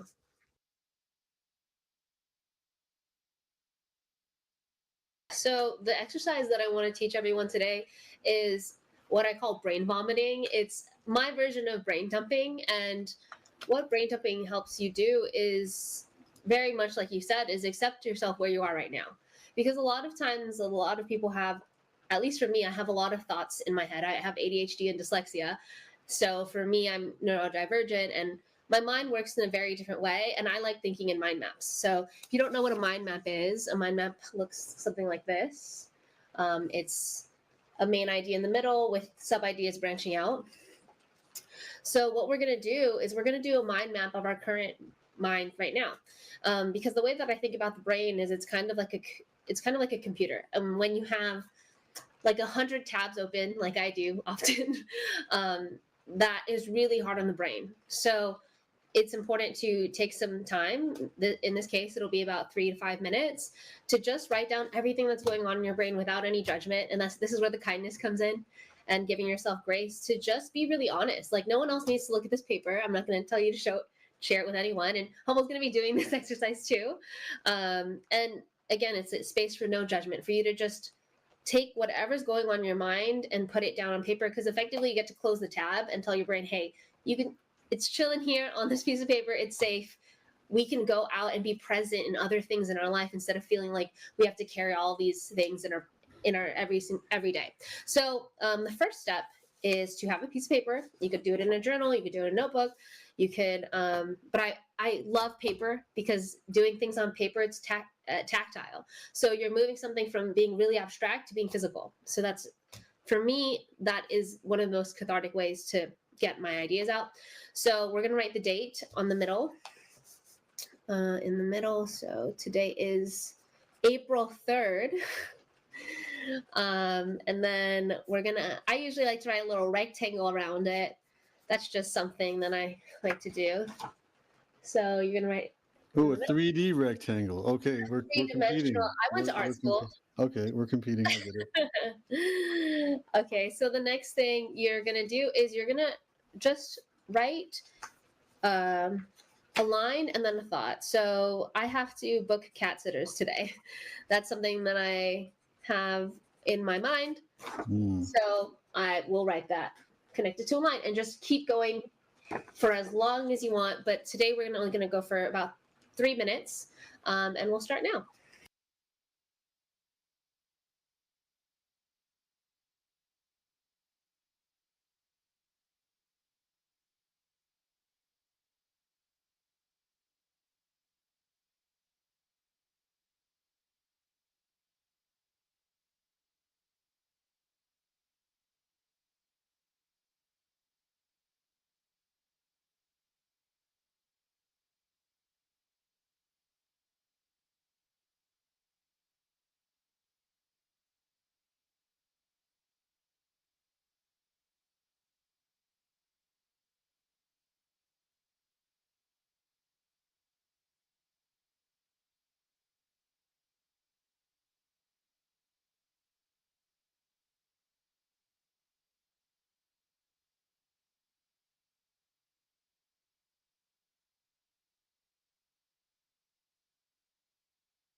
All right. So, what did you learn or gain?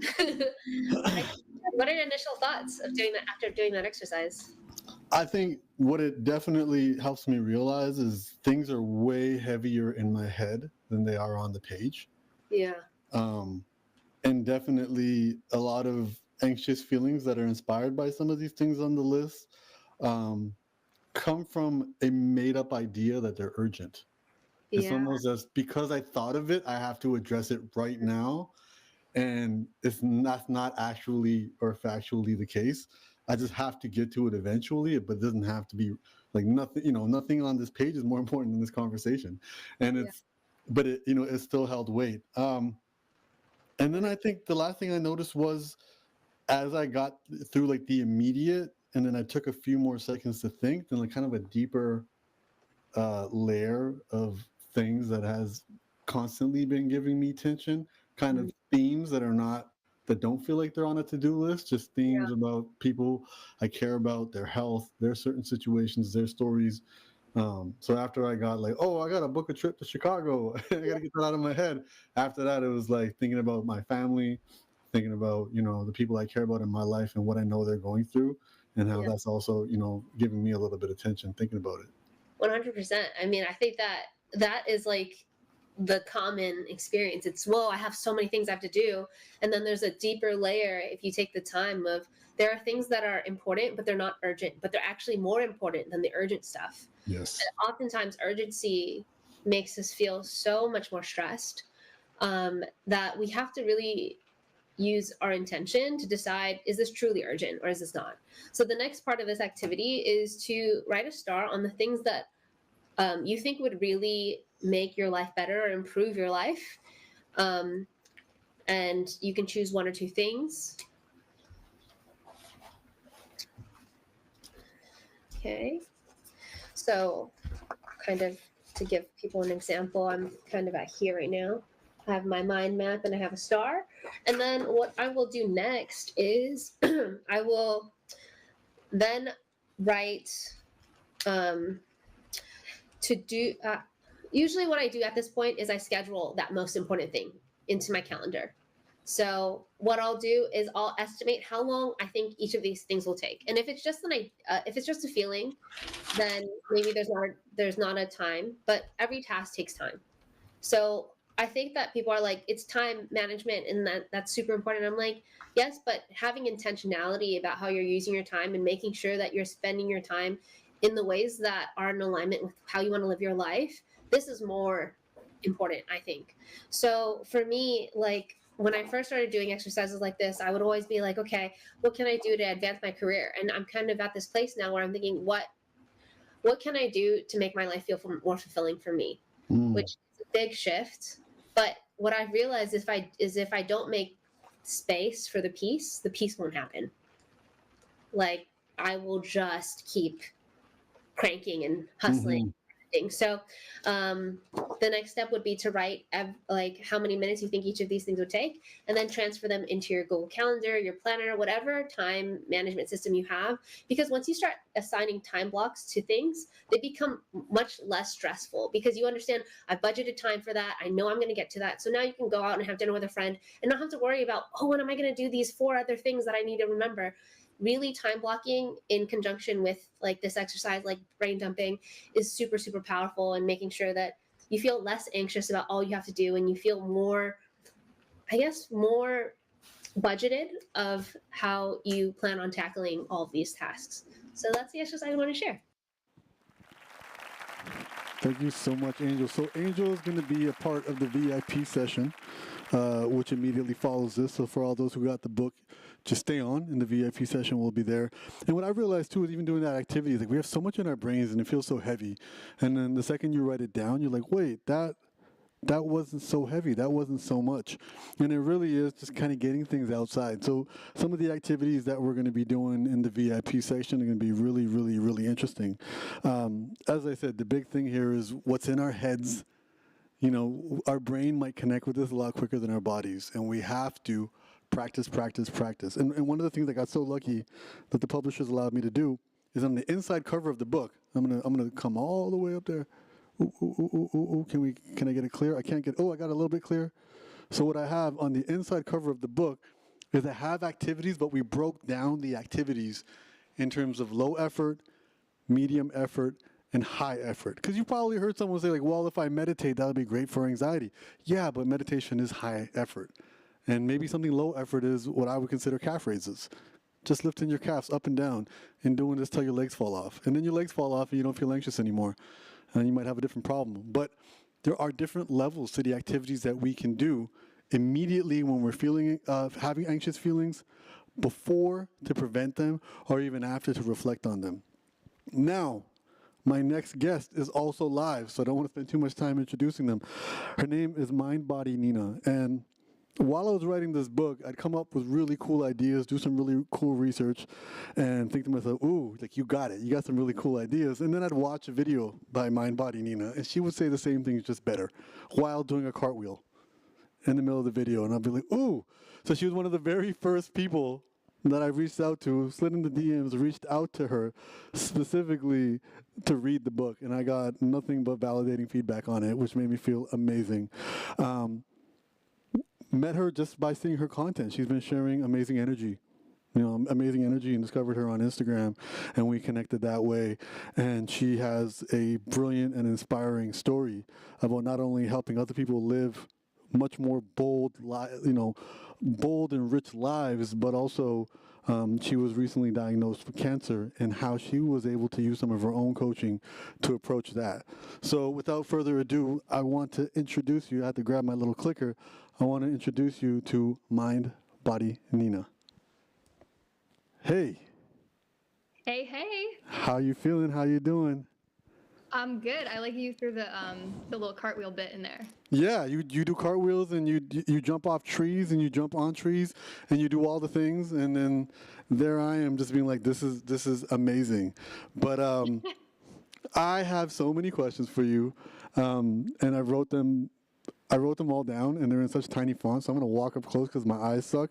We might have to switch cameras just because I have to stand right here while I talk to you. Oh, here we go. That's also still too small. Here we go. So Oh, that is small. it is very small. Oh, you can see my questions? Kind of. Too small. Okay. I hope you can see them. I can barely see them. I haven't got my eyes checked in forever. You said you were once a free spirit, but you're still paralyzed by indecision and fear. What did it feel like to live with that kind of invisible anxiety? The kind that looks like dramatic on the outside, but is really quietly shaping every choice you make. Yeah, that's a great question. And this is something I love, is that your questions can really show how much you've introspected just by the way you ask things. But I think it was a lot like holding up, if you held up these fingers to somebody and you said, how many fingers am I holding up? And they kept saying 3. And you were looking and you're like, I swear this is 2. I swear this is 2. But people kept saying 3. And eventually over time, you're starting to think, okay, maybe this is 3. And I'm just questioning my own reality. Maybe I'm not experiencing what I think I'm experiencing. And, not necessarily expressing all of the anxiety was not always from a place of, oh, I think I have to hide it, I can't show people, but being so accustomed to being a strong person and wanting to be strong for other people, and that being my norm, that I wouldn't even know that I was doing it. So having that anxiety, questioning a lot of things, and having that paralyzing feeling is hard when you realize you've been doing it, and kind of a shock when you realize I never knew I was doing it before. But it also gives you that opportunity to allow your outer world and your inner world to realign. I love that idea of just the alignment of our outer world and our inner world. So I don't know if you've seen the setup. You're on my corner screens. So I'm looking at you, and I'm looking at you, and I got my notes in the middle. So last summer, I think you announced that you were diagnosed with cancer. And, you said it didn't push you into boldness. Sometimes we hear the cliche of somebody getting such, life-changing news, and it makes them live more fuller. You said it didn't push you into boldness. It pulled you deeper into fear. Yes. So what was the turning point where something inside you shifted and said, I can't keep living like this? Yeah, I think, pushing me into fear was exactly where I needed to go. because I was somebody who was holding it together for so long, being strong for so long. And something that kind of spoke for me, I always say that, like, I feel like cancer spoke what I couldn't speak myself. And because of that diagnosis, it pulled me so deep into fear. I was like, what am I doing wrong? I thought I was healthy. I'm like young. I'm doing all the right things, which was humbling because it's like, okay, well, what are the right things if I thought I was doing all of them? But it pulled me into fear. And that's exactly where I had to go because the fear was what allowed me to go deeper. And it was what allowed me to really ask myself, what's going on under the surface and am I okay? And I was a therapist, I was a counselor, a social worker, and I did mental health for a living, and I was somebody who was so introspective. So for me to be pulled into fear and ask myself, am I okay, was something I already thought I was asking myself. But I think when that level of fear is present and there's a diagnosis like that on the line, it pulls you so deep that you're like, maybe I'm kind of BSing myself. Like maybe my I'm actually fine is not true. Maybe I can keep going a little bit deeper and seeing if that has been a survival protective mechanism instead of the actual core truth. I love that. Always think about that Mike Tyson quote, which is like, everyone has a plan until they get punched in the mouth. And it's like we can, so often we can talk about, all these great ideas and all these inspiring quotes and all these cliche advice. And then we get punched in the mouth. Like, like your diagnosis, you're caught off guard and all of a sudden it's like, well, now I actually have to get tested on this. And you talked about slowly resigning from your own life. There's something that many people can feel that, but they may not be able to name it. What are the quiet signs that someone might be doing that? And how can they begin to choose themselves first? Yeah. So some of the signs could be kind of similar in the same like ballpark as depression.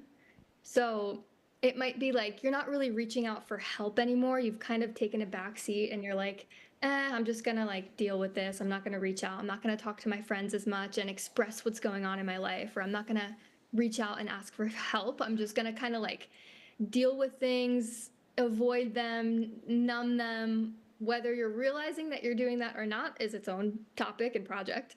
But you can start to notice like you're pulling back from a lot of the full engagement of your life. So like your relationships, you might be avoiding conflict. You might be like not taking care of your space as much and yourself as much.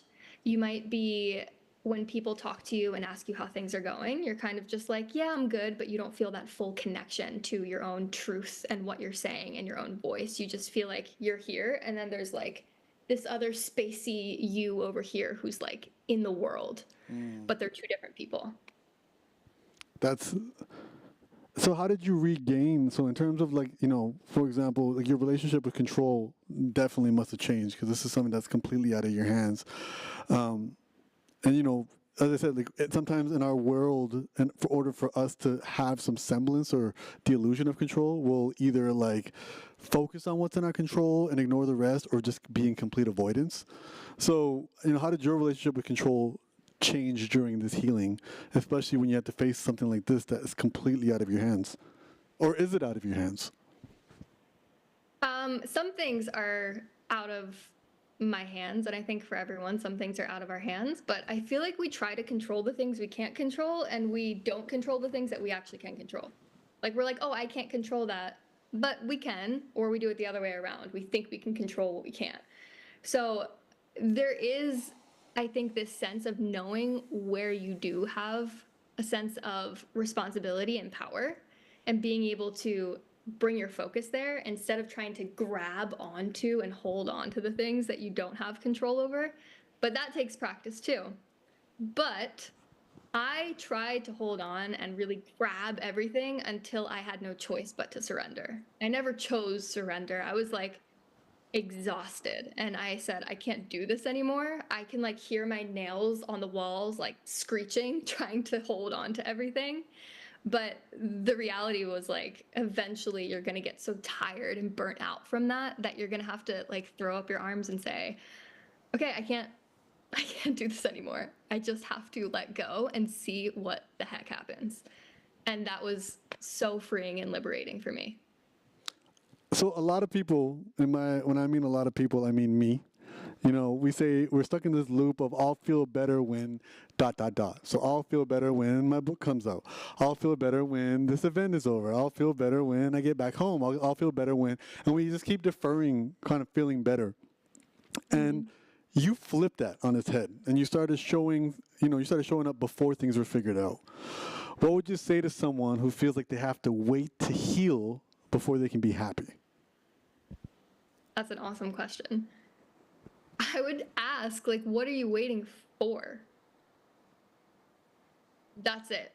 Because most people will be like, well, I'm waiting for the cancer to go away, the money to come, the situation to change, or this person to be different. And it's like, okay, so let's even just pretend like that's gonna happen. If that could happen right now in this instant, then what? And it's like, well, then I would be, would you? It's that question of we always have something to kind of outsource. There's always a next thing. And because I had so many stressors all at once happening, and probably the most in my whole life, life actually, in a weird way, became fun. Not immediately. Let's not get that wrong. Not immediately, but it became fun to say, okay, you know what? Maybe I don't have as much control as I think I do. And that letting go and being like, let's see what happens and let me take a different approach to life is so freeing. And it made me feel like a child again, to be honest, like looking through new childlike eyes instead of like doing this adult thing where we're like, I know things, I'm responsible, I know how to do things, and we're so experienced and whatever. It was just a much more innocent, naive, novice way of approaching everything. I love that. And I think one of the things in the spirit of this event that I really wanted to have is I did not want to have a guest on here acting like they figured everything out. And they were like, there's a before, the people in the audience are the before and the guests are the after. It's like, no, we're all kind of swimming in this mud together. And you've been through some stuff. Like you went through an incredibly uncertain season.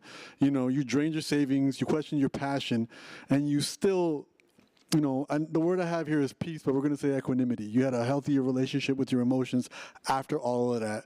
What did that teach you about where real safety and joy come from? Yeah.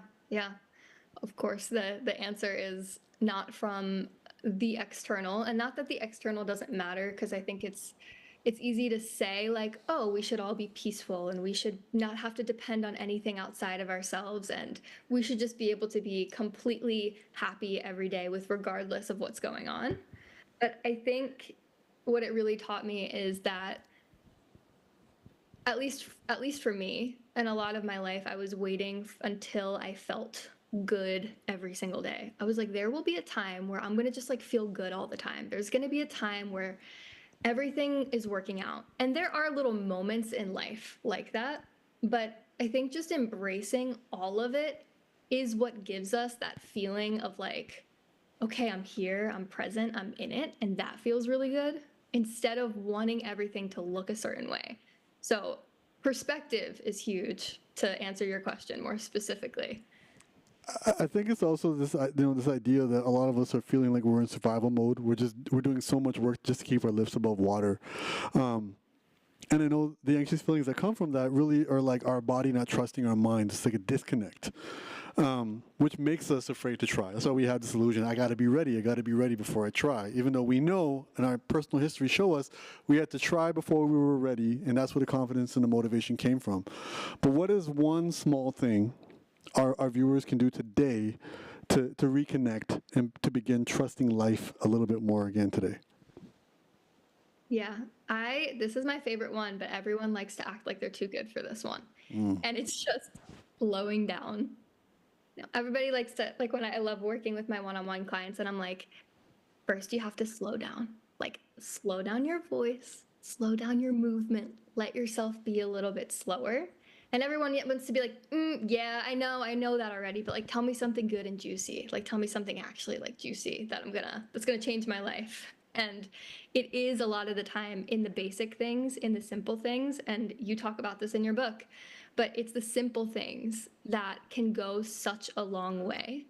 Because when we start to slow down, then that protective part of us is going to be like, no, you have to speed up because this isn't safe. But what happens when you do slow down and you let that feeling come of discomfort, it's like then you start to feel things. And nobody likes usually what comes up when you start slowing down, but actually feeling it, really being there with those feelings, even if it's painful, even if it's, aches and you're getting like these weird sensations in your body, it's whatever has to come up finally coming up. So slow down. I love that. It's one of the lies that our anxious feelings kind of whisper in our ears. Everything's urgent. Someone texted message you right now, you must reply right now. You can't reply in 5 minutes. If you don't know the answer, then it's totally, if you haven't achieved everything right now, it's an issue. And it really is slowing down and breathing with intention and doing all of that.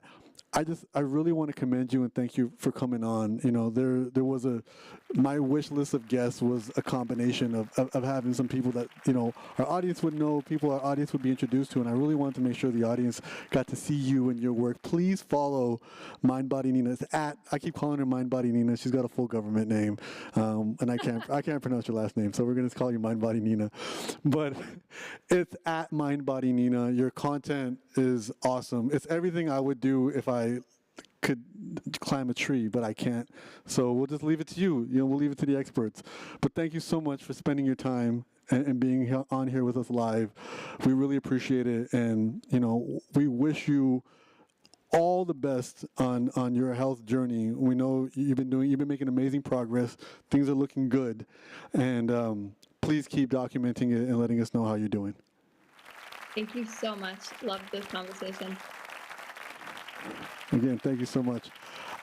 That was Mind Body Nina. I got to walk over here to get my clicker so I can remember what's happening next.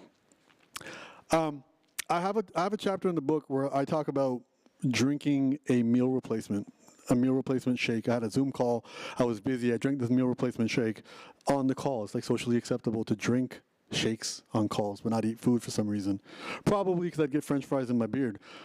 But I drink this shake. I do the call, everything is great, and then all of a sudden, I go outside to walk my dog, and I am completely overwhelmed. I'm freaking out.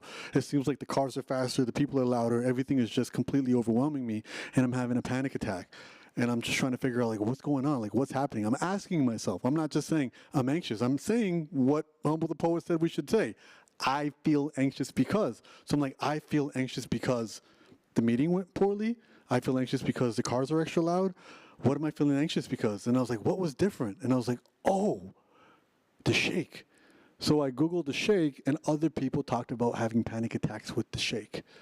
And you got to realize it's like it's not just external factors, it's also what we put into our body and our relationship with our health. And the simplest way, if you're not trying to get the book, is drink more water, get more sleep, stay away from jerks. But also, the food that we put into our system, and that's not always in our control. Some parts of the world, clean food is more expensive. In some parts of the world, access to clean food isn't really there. Some of us, I've been on a book tour for the last 2 weeks, and I've been eating McDonald's breakfast every day. That's kind of my love language when I'm on the road. And that's why I wear baggy suits. And but the thing is, you got to be kind with yourself when it happens temporarily. But overall, when that's happening, we got to be mindful of it. So it's not just mental health that we have to concern ourselves with, it is our physical health. And it really is important that what we put into our body impacts how we feel. Now, we can control what we put into our body, but can we control our own personal history, right? We've heard these terms like generational trauma, what our ancestors have gone through. I cite a study in the book which talks about Holocaust survivors, how there was an imprint and change in their DNA that went through to the descendants, which means if you were a descendant of a Holocaust survivor, there was a change to your DNA. And actually, your neuroses, your ability to detect danger or imagine danger, it increases based off what happened to people previous generations, not even you. And I think that's really important because there is a whole factor when it comes to having anxious feelings that relates to things that are just in our software. just how we were born, where we were born, what we relate to. And my next guest in the next conversation that we had is Charlemagne the God, and we had this conversation about previous experiences, not just experiences from previous ancestors or previous generations, but also just from things that happened to us in childhood. You know, think about it. We were dealing with that stuff when we were really young, and we may not know. So check out this conversation I had with Charlemagne, and we'll talk a little bit about it after.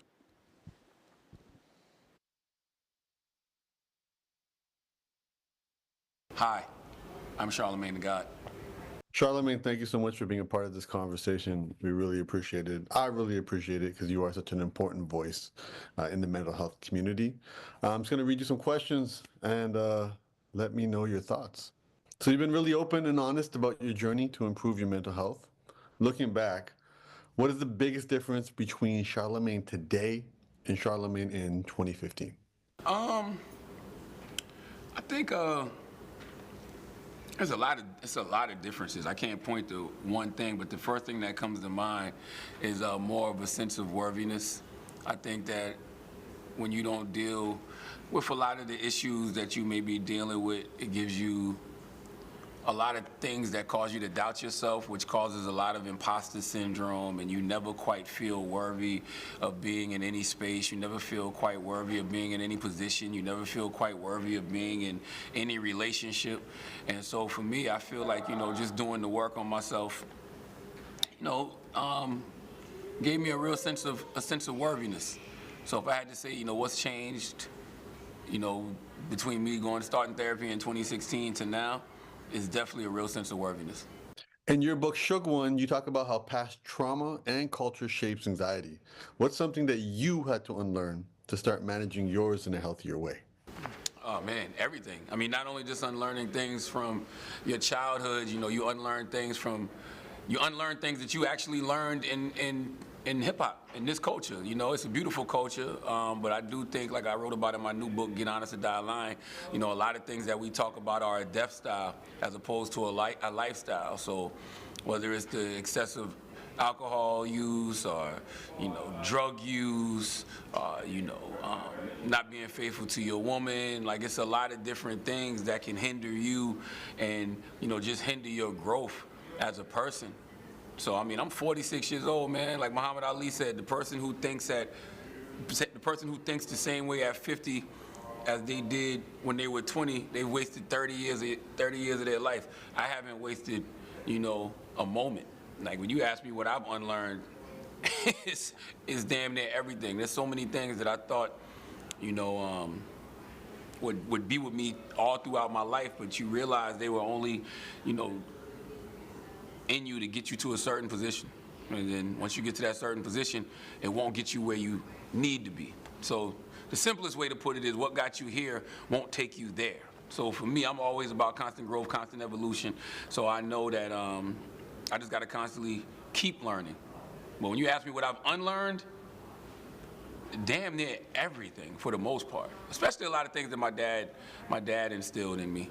Because my dad raised me, I always say my dad raised me out of fear and not love.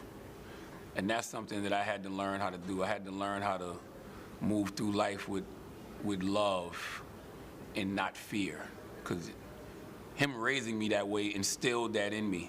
So a lot of that anxiety that came from, things that he instilled in me. So yeah, learning to move with love and not fear is probably one of the biggest things I unlearned. You've been real about therapy being a game changer for you. What's one lesson from therapy that more people need to hear? That therapy can't heal you. Therapy can give you the language to help you identify your issues. Therapy can help pinpoint your issues. I went to therapy because I was dealing with anxiety and bouts of depression. Therapy will help you realize why you're dealing with that anxiety and those bouts of depression, but therapy will not help you heal any of those things. So after you go to therapy and you learn the language and you identify what it is you're dealing with, you also have to then take the next step, which is actually going out there and going on a real healing journey. In your newest book, Get Honest or Die Trying, you talk about the anxiety of sharing an idea and the fear of rejection, but also how the fear gets outweighed by the need to put the idea out in the world. How did you develop that mindset? And how can people push past their fears instead of hiding behind small talk? Because when you believe in art, you know that art is subjective. You know that there's going to be people that love your art. There's going to be people that hate your art. There's going to be people that don't even care about your art. There's going to be people that don't know about your art. But it's your art. So as long as I know I create the best possible product, I create the best possible content, if I know the intention of my words, I'm not afraid to put it out there, and I'm willing to deal with whatever comes from that. You know, two of the greatest lessons I ever learned, my dad, when he told me that you're never as good as they say you are, and you're never as bad as they say you are.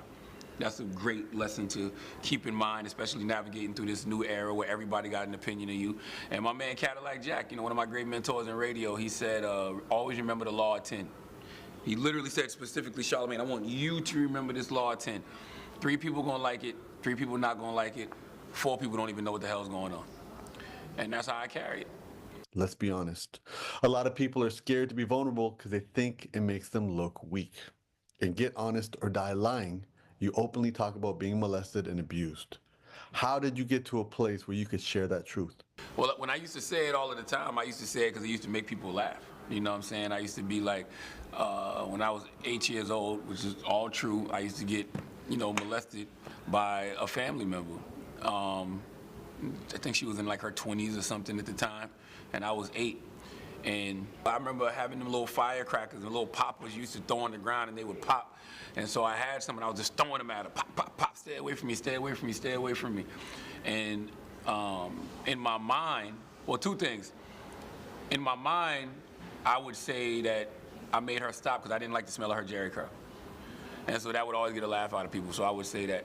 But then the reality of the situation is I just knew it wasn't right, and that is actually what led to me being a people pleaser, because after I made her stop doing it, she started calling me ugly and saying I had a big nose, and so that made me be like, well, damn, I'm just gonna let her do it because I don't want to hear her say that. So that was one of those moments that carried on with me to adulthood. When you asked me earlier what's something I had to unlearn, that was one of those things, because it literally made me a people pleaser to where I would allow people to do me dirty as long as it made everything comfortable. So even though I was super uncomfortable, and even though I was the person that was dealing with the BS, as long as it kept, people from talking bad about me or saying negative things about me, I was willing to accept it.